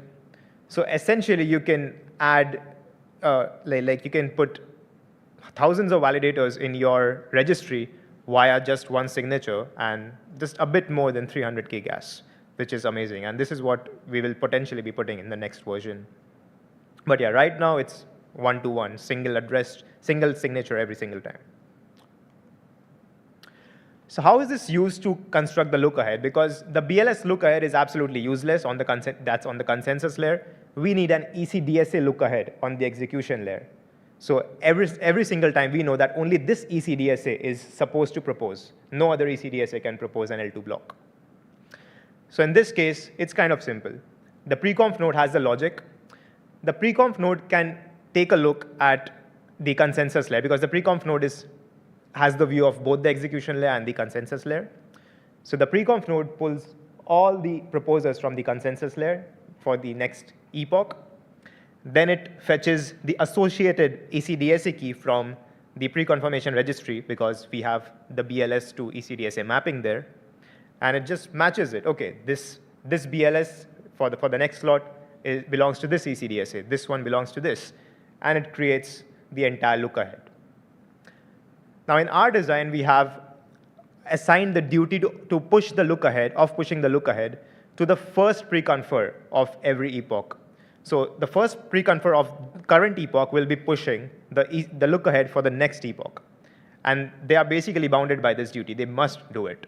If they, well, there's no option of not doing it because the contract expects you to provide that. And this is what a simple look-ahead, like one of the nodes in the look-ahead array or mapping looks like. I'll get to what the look-ahead, what data structure we actually use. But in here, the timestamp, the second field and the fourth field makes sense. The timestamp is the timestamp of the slot, and the pre-confer is whoever is supposed to be pre-confing in that slot or proposing an L2 block. We have another field, fallback, and previous timestamp. Now, what are these? Well, the previous timestamp is just a link to the last look-ahead node's timestamp. What this allows us to do is arrange the look-ahead as a linked list within the contract, or sort of a linked list. So every look-ahead structure is an item in a map, and the previous timestamp just points to one of the other timestamps. What this allows us to do is have advanced proposals, because not every proposer will be opting in, and also not every proposer will be registering and exposing an ECDSA address. Some are just not interested in pre-config, right? So in this case, we cannot just have an entire epoch be empty if there are no pre-confers, or if there are very few pre-confers. We need to do something in the empty slots. And what we do is we allow the next chosen pre-confer to pre-conf in advance. And because of this link, we can do that with a simple check, a simple if condition. That's why in here you can see that P2, pre-confer 2, can pre-conf in the second and third slot already. And P3 can pre-conf in 3 slots in advance. That is made possible because of this linked list design. Finally, if we have an epoch where there are no pre-confers at all, and that's very much possible if none of the proposers in that epoch has opted in, we don't have anyone as a pre-confer, then we have to select someone randomly. And that's a very simple selection. Like, we need a source of randomness, and with apply like simple modulus to select one of the indices of who is exactly going to be the pre-confer from the registry. And the source of randomness comes from the beacon root contract. So we, as far as I remember, we basically end up choosing the beacon root of the first block in the last epoch, because this gives us a deterministic idea of who's going to be the random pre-confer in the next epoch. So we use that as a source of randomness, and we just use that to pick out a pre-confer. And this fallback pre-confer has an advantage, and that is it can pre-conf in every single slot of this epoch, because no one else is there to pre-conf. Yeah? Sorry, a question. If pre-confer is not in this epoch, doesn't that mean they're highly unlikely to be proposing the blocks? Like if you're not proposing in this epoch, if you're not known to be proposing in this epoch, you might be proposing in 6 months. In 6 months? Well, but we won't be stopping the system for 6 months, right? Yeah. So if I can get in here. I understand the question. So you're asking is, since the pre-confer does not have the right to propose a block in the next epoch, for example, and we chose it at random, how will it be able to honor these pre-confirmations? And the answer to this question is that it might not be able to honor the pre-confirmations. But it will not be slashed if it does not honor them in this case, because it's a random picked pre-confer.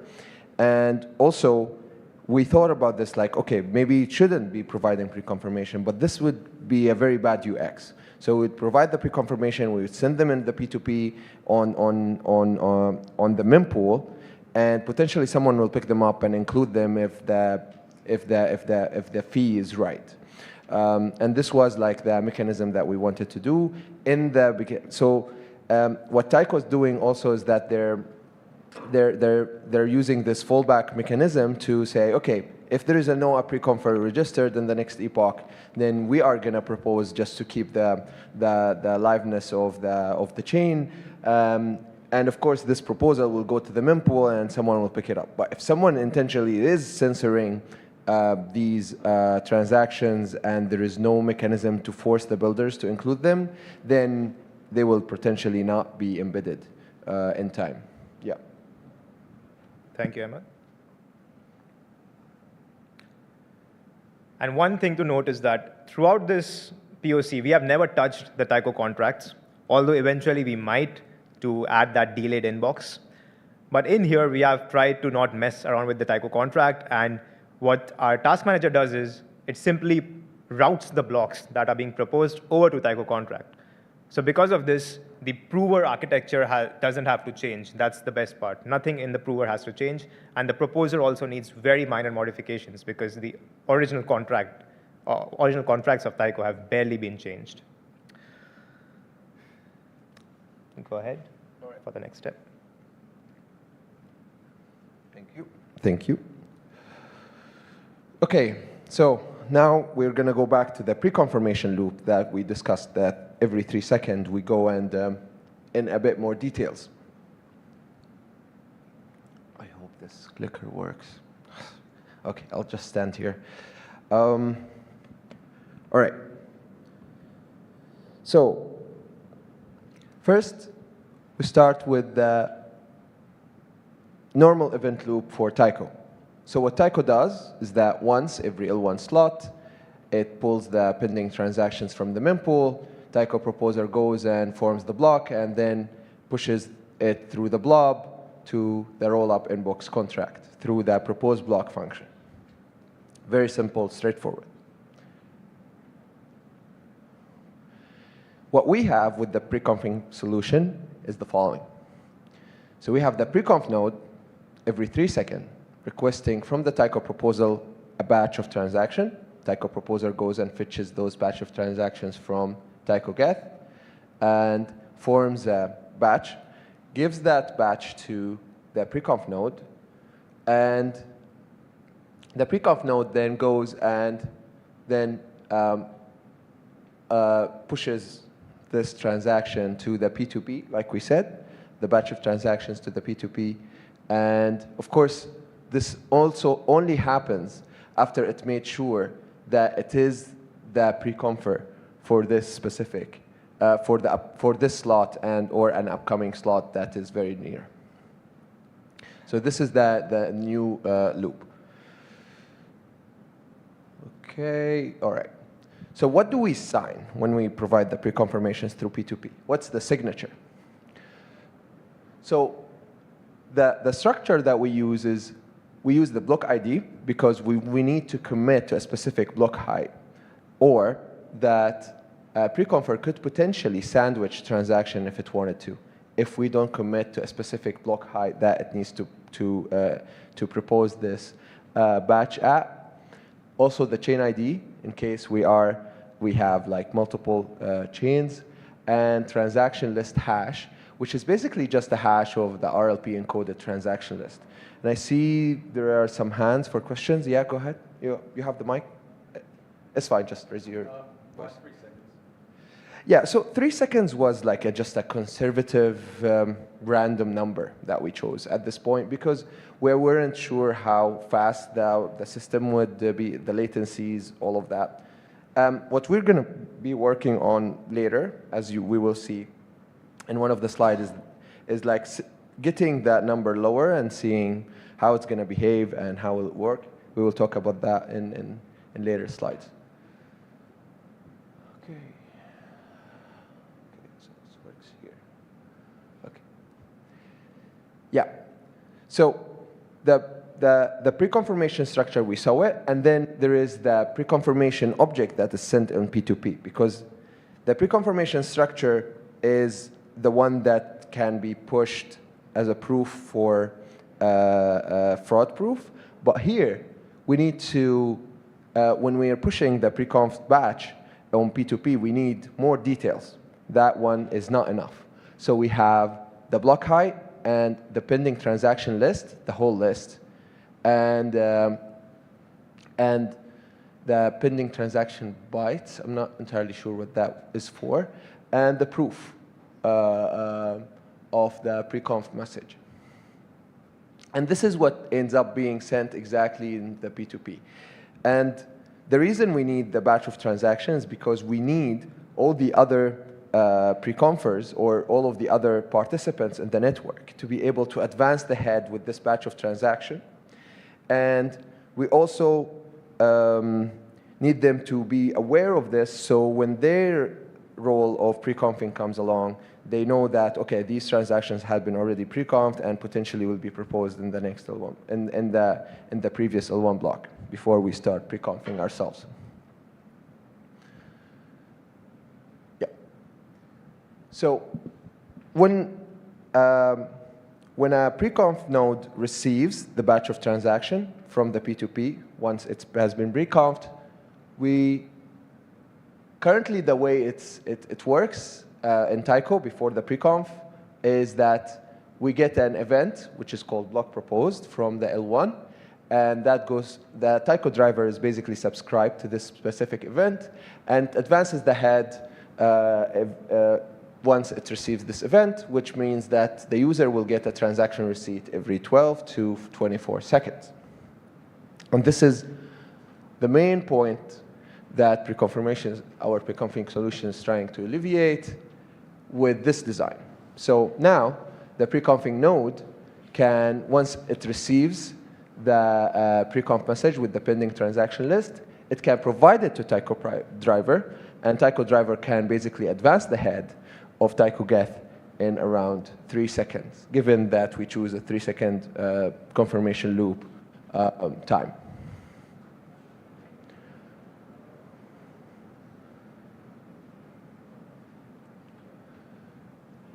All right. So so there is the pre-config node. So this is, the previous slide was about the pre-config node. So once it pre-confs the transaction list, it does this. And there is also the non-preconfig node receiving this message through P2P and then sending it to Tycho driver to advance the head. So the whole network advances together and not a single one of the nodes in the network.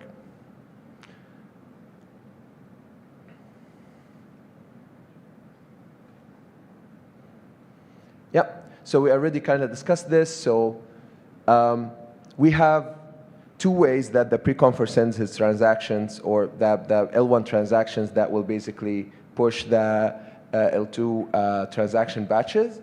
So first, we said, OK, let's say that we have a preconfer in slot number 5. And this preconfer is on duty for slot number 1, 2, 3, 4, and 5. That means that they need to pre-conf a lot of batches in these slots, and then they can force include them in slot number 5. And that's not a problem. That's easy to do by using the PBS software like we explained. The problem arises if there are sparse preconfers. There isn't a lot of preconfers. And that would mean that potentially one preconfer could be in slot number 42, and he's responsible for slot I don't know, 5 up until 42. And this would mean that he needs to push a lot of transactions in his slot if we follow this model. So instead we said, OK, maybe we should just push all the preconf transactions right away to the mempool. So we get batch A, batch B, and we just push them directly to the mempool. And at the same time, we put them in a queue, in a cache. And the idea of this cache is that once an L1 block comes and it has those batch transactions that has been pushed here in it, then we can remove this batch from the cache. If that doesn't happen, then that batch of L2 transactions stays in the cache. And then once it is, yeah, and so basically if it's included, we clear that batch from the cache.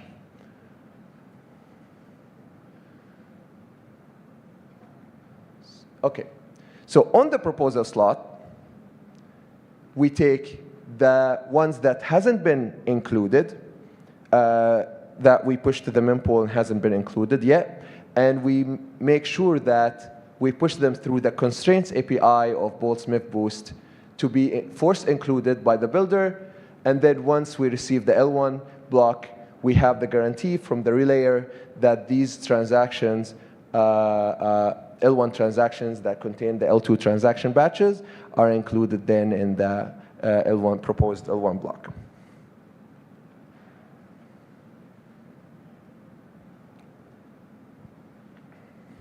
Anshu will talk about slashing and, yeah.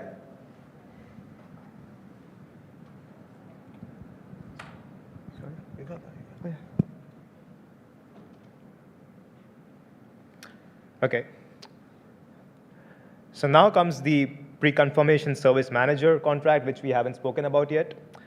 And this is a very interesting contract because what we have tried to achieve with this POC is a really flexible interfacing. Because we have a number of restaking solutions right now out there in the market. We have EigenLayer, we have Karak. We might also have our own staking contract later on if a community decides on one, which is actually going on. A discussion is going on having a unified registry. And that calls for having some kind of a middleware contract so that later on the core logic doesn't have to be changed. And the staking is just abstracted away to a different set of contracts. And that's what we achieve with the service manager. It's essentially like a middleware that ensures that only those proposers who have a required stake are allowed to pre-conf or propose in the upcoming blocks, in the upcoming slots. So what kind of slashings do we have, or when exactly do we slash? Well, one time that we do slash is when the look-ahead being posted is incorrect, or the look-ahead posted is incorrect. A basic version of this is that when you have, like let's say for a validator with BLS public key B5, in the look-ahead mapping, in the BLS mapping, you have E4 as the associated individual who owns the B5 key. But the proposer who pushed the look-ahead placed E2 as the associated ECDSA key, which is factually incorrect.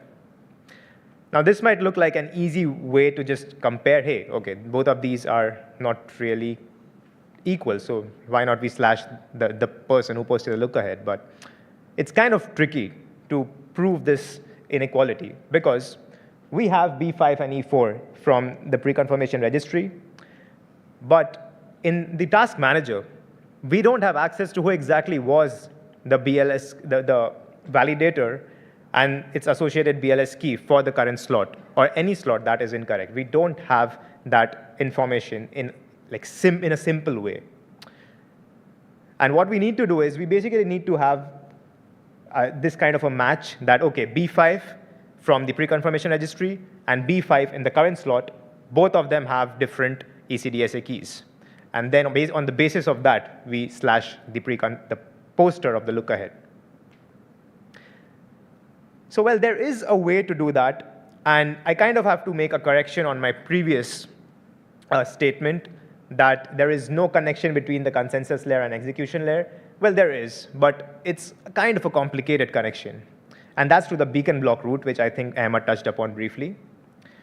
So you see, just like the consensus layer has blocks, the execution layer has blocks that we deal with, the consensus layer also has beacon blocks because it's the beacon chain. And each beacon block has a state root. And if you unravel like the entire state tree, then you'll realize that in beacon state, we have the validators field, which contains all the validators or the proposers. And that includes their unique index as well as their BLS key. So what EIP 4788 proposes is that we get this eventual Merkle root, like if we Merkleize this entire beacon state and then eventually the beacon block, we eventually get a 132-byte long Merkle root. And we make this available within the execution layer. So the thing here is that there's a problem, and that's we only have access to historical roots. We don't have access to the current slot's proposer because, well, the consensus layer is yet to create the block, so we can't really know who the proposer is. So we have to slash or prove that a look ahead is incorrect optimistically. And the way we do it is we wait until the incorrect slot has passed, and we have the root. And once we have the root, we can basically make a static call to this contract, which is the beacon roots contract, and get that beacon root. And then just need to send two proofs. So first, the proposer, or sorry, the challenger, posts the BLS key of whoever was supposed to be the validator of that slot, as well as their validator index. And along with this, it sends two proofs. First is the proof that, in this case, if you see, we have a proposer index in the beacon block, but in the beacon state, well, we basically end up having BLS keys of the validators at respective indices. So via a Merkle proof, we have to make this connection that, hey, this proposer index actually belongs to this particular BLS key or BLS public key, and that's the step 2. And then in the next step, the validator, or once again, not the validator, the challenger, needs to prove that this is the proposer index that is present in the beacon block, as you can see here, the second field. So very simply, with two simple Merkle proofs, you are able to get whoever was the BLS key of whoever was the validator in the current slot, or the slot that is being challenged. And well, once you get that, you can just go ahead and check if this inequality is actually satisfied. If it is, then well, the look ahead slot is incorrect, and you can slash whoever posted it. Along with that, we have slashing of bad pre-confirmations, which I think was touched upon by Ahmed. But in this case, if we want to expand it, we have execution precoms that could be bad, and we could also have bad inclusion precoms. In the case of execution precoms, well, the proposer did push the eventual block that he pre-confirmed, but he misordered the transactions, or maybe inserted a new transaction that was not actually pre-confirmed. And in this case, what we end up having is that the transaction list hash is mismatched between the proposed block and the pre-confirmed block that was on the P2P. And in the case of inclusion precoms, that's a bit more simpler. we end up getting different proposers for the same block ID, because it might have happened that, well, he pre-confirmed, but he never really proposed, and someone else ends up proposing in that particular block height eventually. So yeah, these are the two kinds of slashings. I think that was quite a mouthful, so any questions? No? On the inclusion pre-conf, cannot it happen that I do a pre-confirmation for a block that's, I don't know, like, my turn is 5 blocks away, but someone includes it before? Like, and then the pre-confirm and the proposer wouldn't match. Right? Is that true? Yeah, so in this case, we actually have discovered a few issues. So another variant, a more simple variant of your issue would be, I pre-conf, and I don't include it, but then for a long period, no one actually includes any block. So what happens is a long time passes, and the dispute period gets over.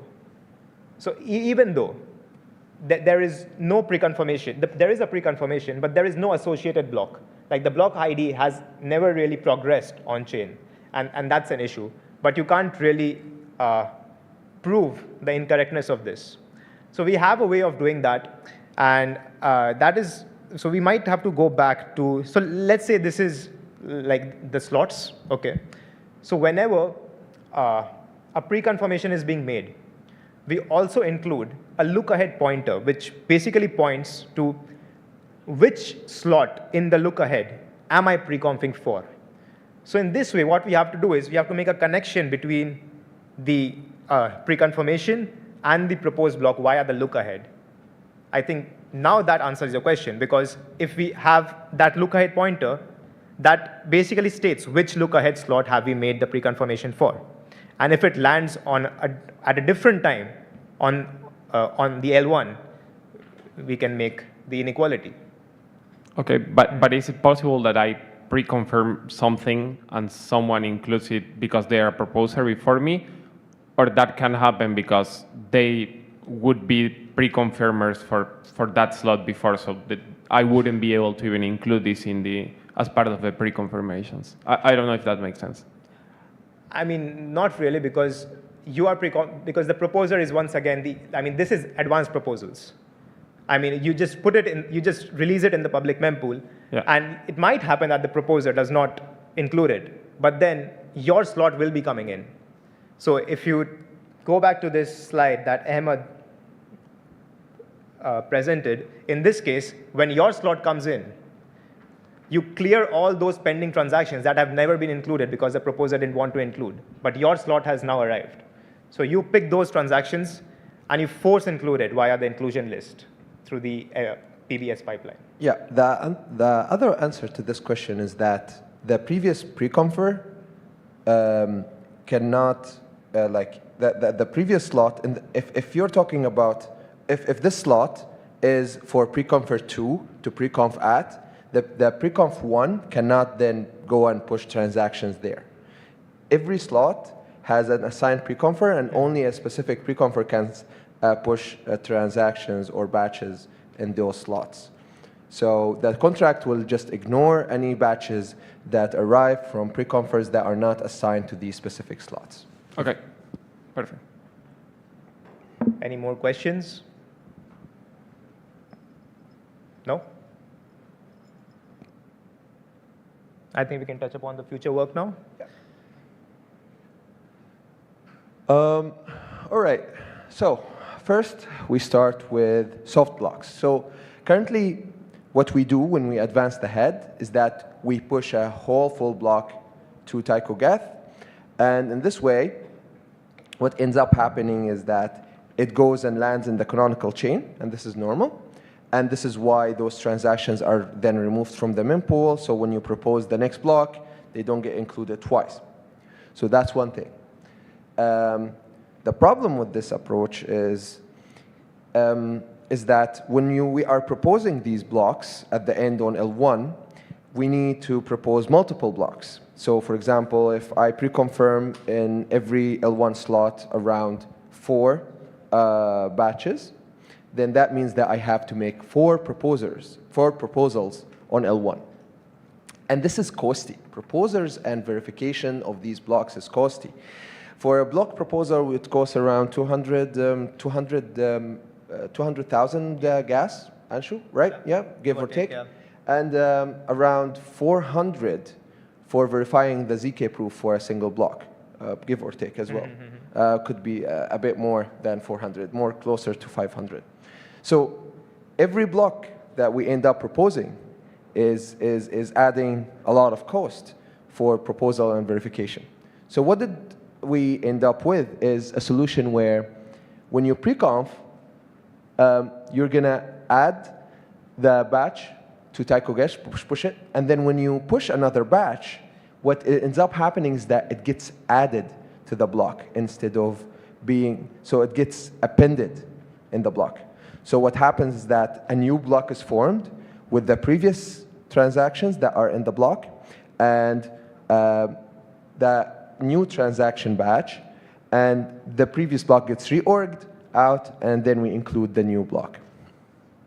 And this keeps happening until the pre-conf node sends end of pre-confirmation, and then this block becomes a standard block and gets pushed to L1 as a whole single proposal. And this gives us the cost saving that we're looking for, but it's still not finalized. It's something that we're going to hopefully work on the next couple of months.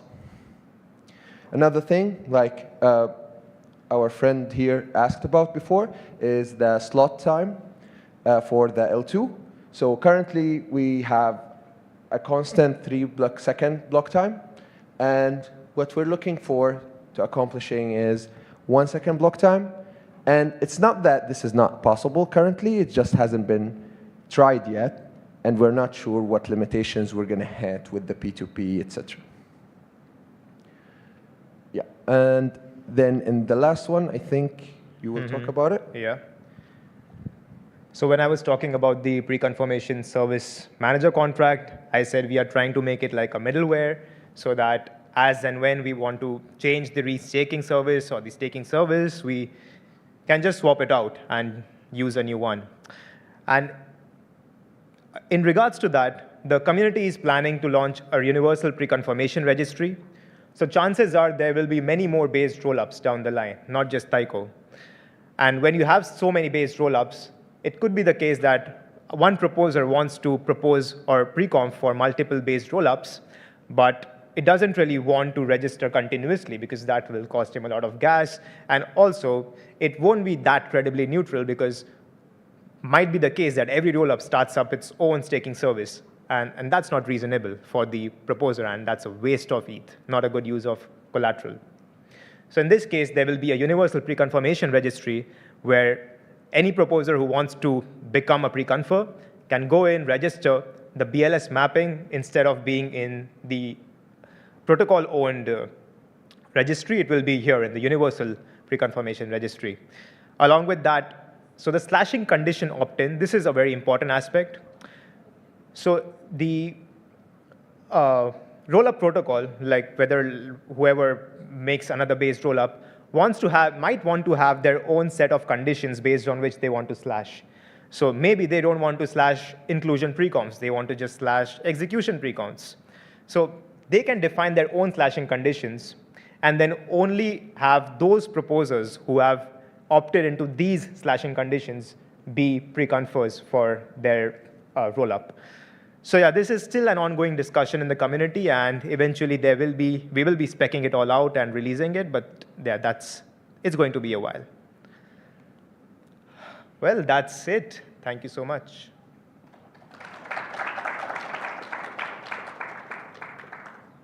Okay, there's a question here. How do you see this integrating into existing KYC systems, or rather the path to scale and adoption on the side of users and institutions? I'm not sure that's a question for the session. Yeah. Yeah. All right, so any questions? Final. How do I evaluate the security of a pre-conf? Say I send you $10, I probably doesn't care. If I send you $10 million, how do I know if they say wait, that is fine or not? Right. So what you're asking about is the fair exchange problem. And this is something that our research team has been looking into for quite some time now. As of now, we don't have a solution for the fair exchange problem. And I think most of the existing or proposed solutions depend on a reputation system as of now, where if the pre-confer or the gateway providing the pre-confirmation is acting maliciously, this would affect the reputation in a bad way, and they would potentially be cut out of pre-confing for the specific protocol they're working on, and this would potentially lead them for losses. So the reputation-based system is being proposed for now, but we are working on a non-reputation-based system where there is some oversight over how the pre-confers are acting, and if they are actually pre-confing in the correct time, providing pre-confirmations in a timely manner without delaying the pre-confirmations by coming from the users, or reordering transactions with this delay to just generate more MEV or profit for themselves. There's another question here. What kind of slashing conditions do you see? Is it a penalty or more tougher? So I think right now our slashing condition is very straightforward. We just slash the entire stake, which is not ideal, and it's definitely not going to be this eventually. I think there is one proposal by the research team, and that's we have, let's say, slashable tickets. So for every pre-confirmation that you provide and every validator that you register, you have a fixed amount of stake. So for pre-confirmations, let's say you are staking 1 ETH for every pre-confirmation that you provide. And once the pre-confirmation is settled, you can basically reuse those tickets. But if you mess up that pre-confirmation, only that 1 ETH amount will be slashed and not your entire stake. So this is open for discussion. And once again, I think this will be a part of the community-led discussion of how seriously we want to slash a malicious pre-confer. Sorry.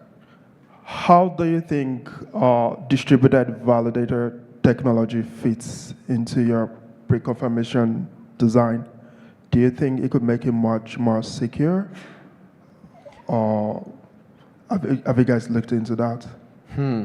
So in DVT, I'm not entirely sure about the block proposal and how it works exactly. So I know that for the attestation, multiple, like 3 out of 4 nodes, they need to sign basically to get a proper signature, a BLS signature.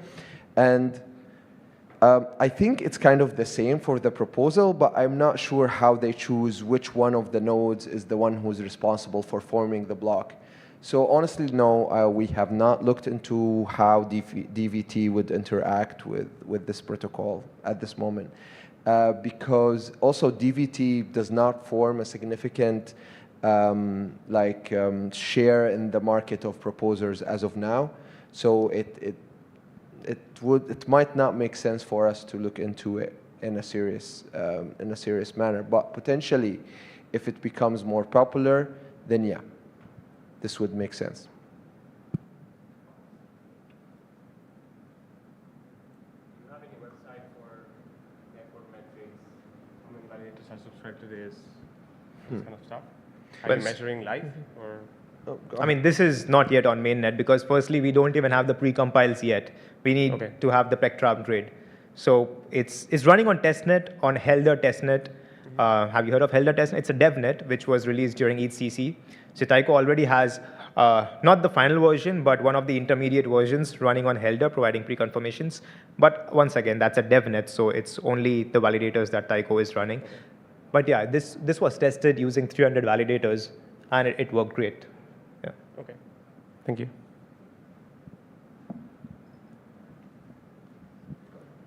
How do you decide how much to pay for the pre-confers? Because there might be multiple base rollups, and they might be compete for one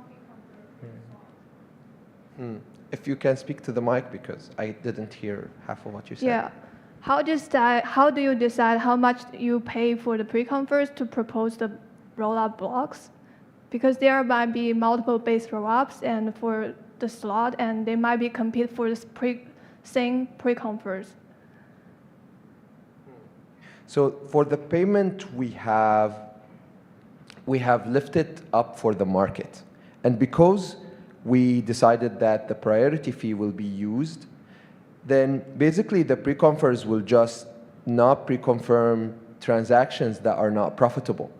So any transactions that do not have a high priority fee that is paying the pre-confer enough will just not be included, because the pre-confer has the incentive to include as many transactions as it can in the block to potentially extract as much value as possible from the blob that it's pushing, because the blob has quite a lot of space. So the more data I can fit in a blob, which is basically now free, one way to get a blob as of now, the more I can make money. So we lift the pricing to the market to decide. There are some research that is going on in the space by Connor and Lynn from Nethermind, and there's another guy, I think, called Finn. Finn, yeah. I don't know their full name, so I apologize for that, about the economics of pre-confirmations and the pricing for pre-confs, etc. And this work, there is a lot of talks that Connor, Finn, and Lynn has been talking about pre-confirmation. I advise you to go check the recordings for these talks by these people. They touch exactly on what you asked about. Thank you. How do you think layer 1 entity affects the liveness of the protocol? So, do you think it improves it? Is there a reason for concern?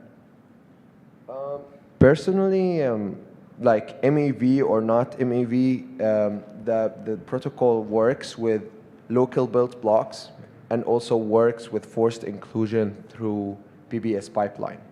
The only problem here that I see is that if relayers and builders decided that they're not going to adopt the constraint API that we talked about, because it basically reduces their income because pre-confirmations are not profitable enough compared to what they can include other than these transactions, then we would have a problem. But as of now, and as we heard from our partners, is that there's a lot of talk, and the relayers and builders are agreeing to add the constraint API to the EPBS pipeline, so they would be potentially including pre-confirmations. To add to this, I think we also have plans for L2 MEV extraction. So when that is added to this, I think the dynamic changes a bit. Yeah. So basically, since we have like currently 3-second and potentially 1-second block times for the L2, in this 1 second, you can the pre-confer still at will can reorder these transactions. But we would not expect every pre-confer, which is basically just an L1 validator, to have the sophistication needed in the software and in the hardware to be able to support such ordering in 1 second. And I think what's going to happen is that there will be a PBS pipeline for L2 blocks if this protocol gets adoption that tries to extract MEV from these L2 blocks in this 1 second slot. Sorry, last question. What are the latency figures that you guys have regarding like the block transmission from the pre-confers? We don't have that yet because as of now we have only DevNets, and DevNets are basically just kurtosis set up instances that are running on local machines. I mean, we have Helder, but Helder deployed a hybrid solution between gateway preconfs and our solution. So our smart contracts, but gateway software, basically. And as of now, that's deployed in Helder? Yeah. Okay, yeah. So that's what deployed in Helder right now. So it's not the same, and we don't have that distribution of sidecars running so we can calculate this latency. We can do some simulations potentially, but yeah, reality always is different than simulations.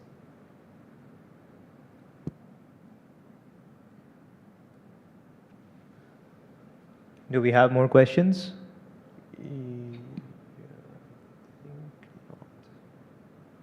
All right. Okay, that's a Thank wrap. you, everyone, for attending.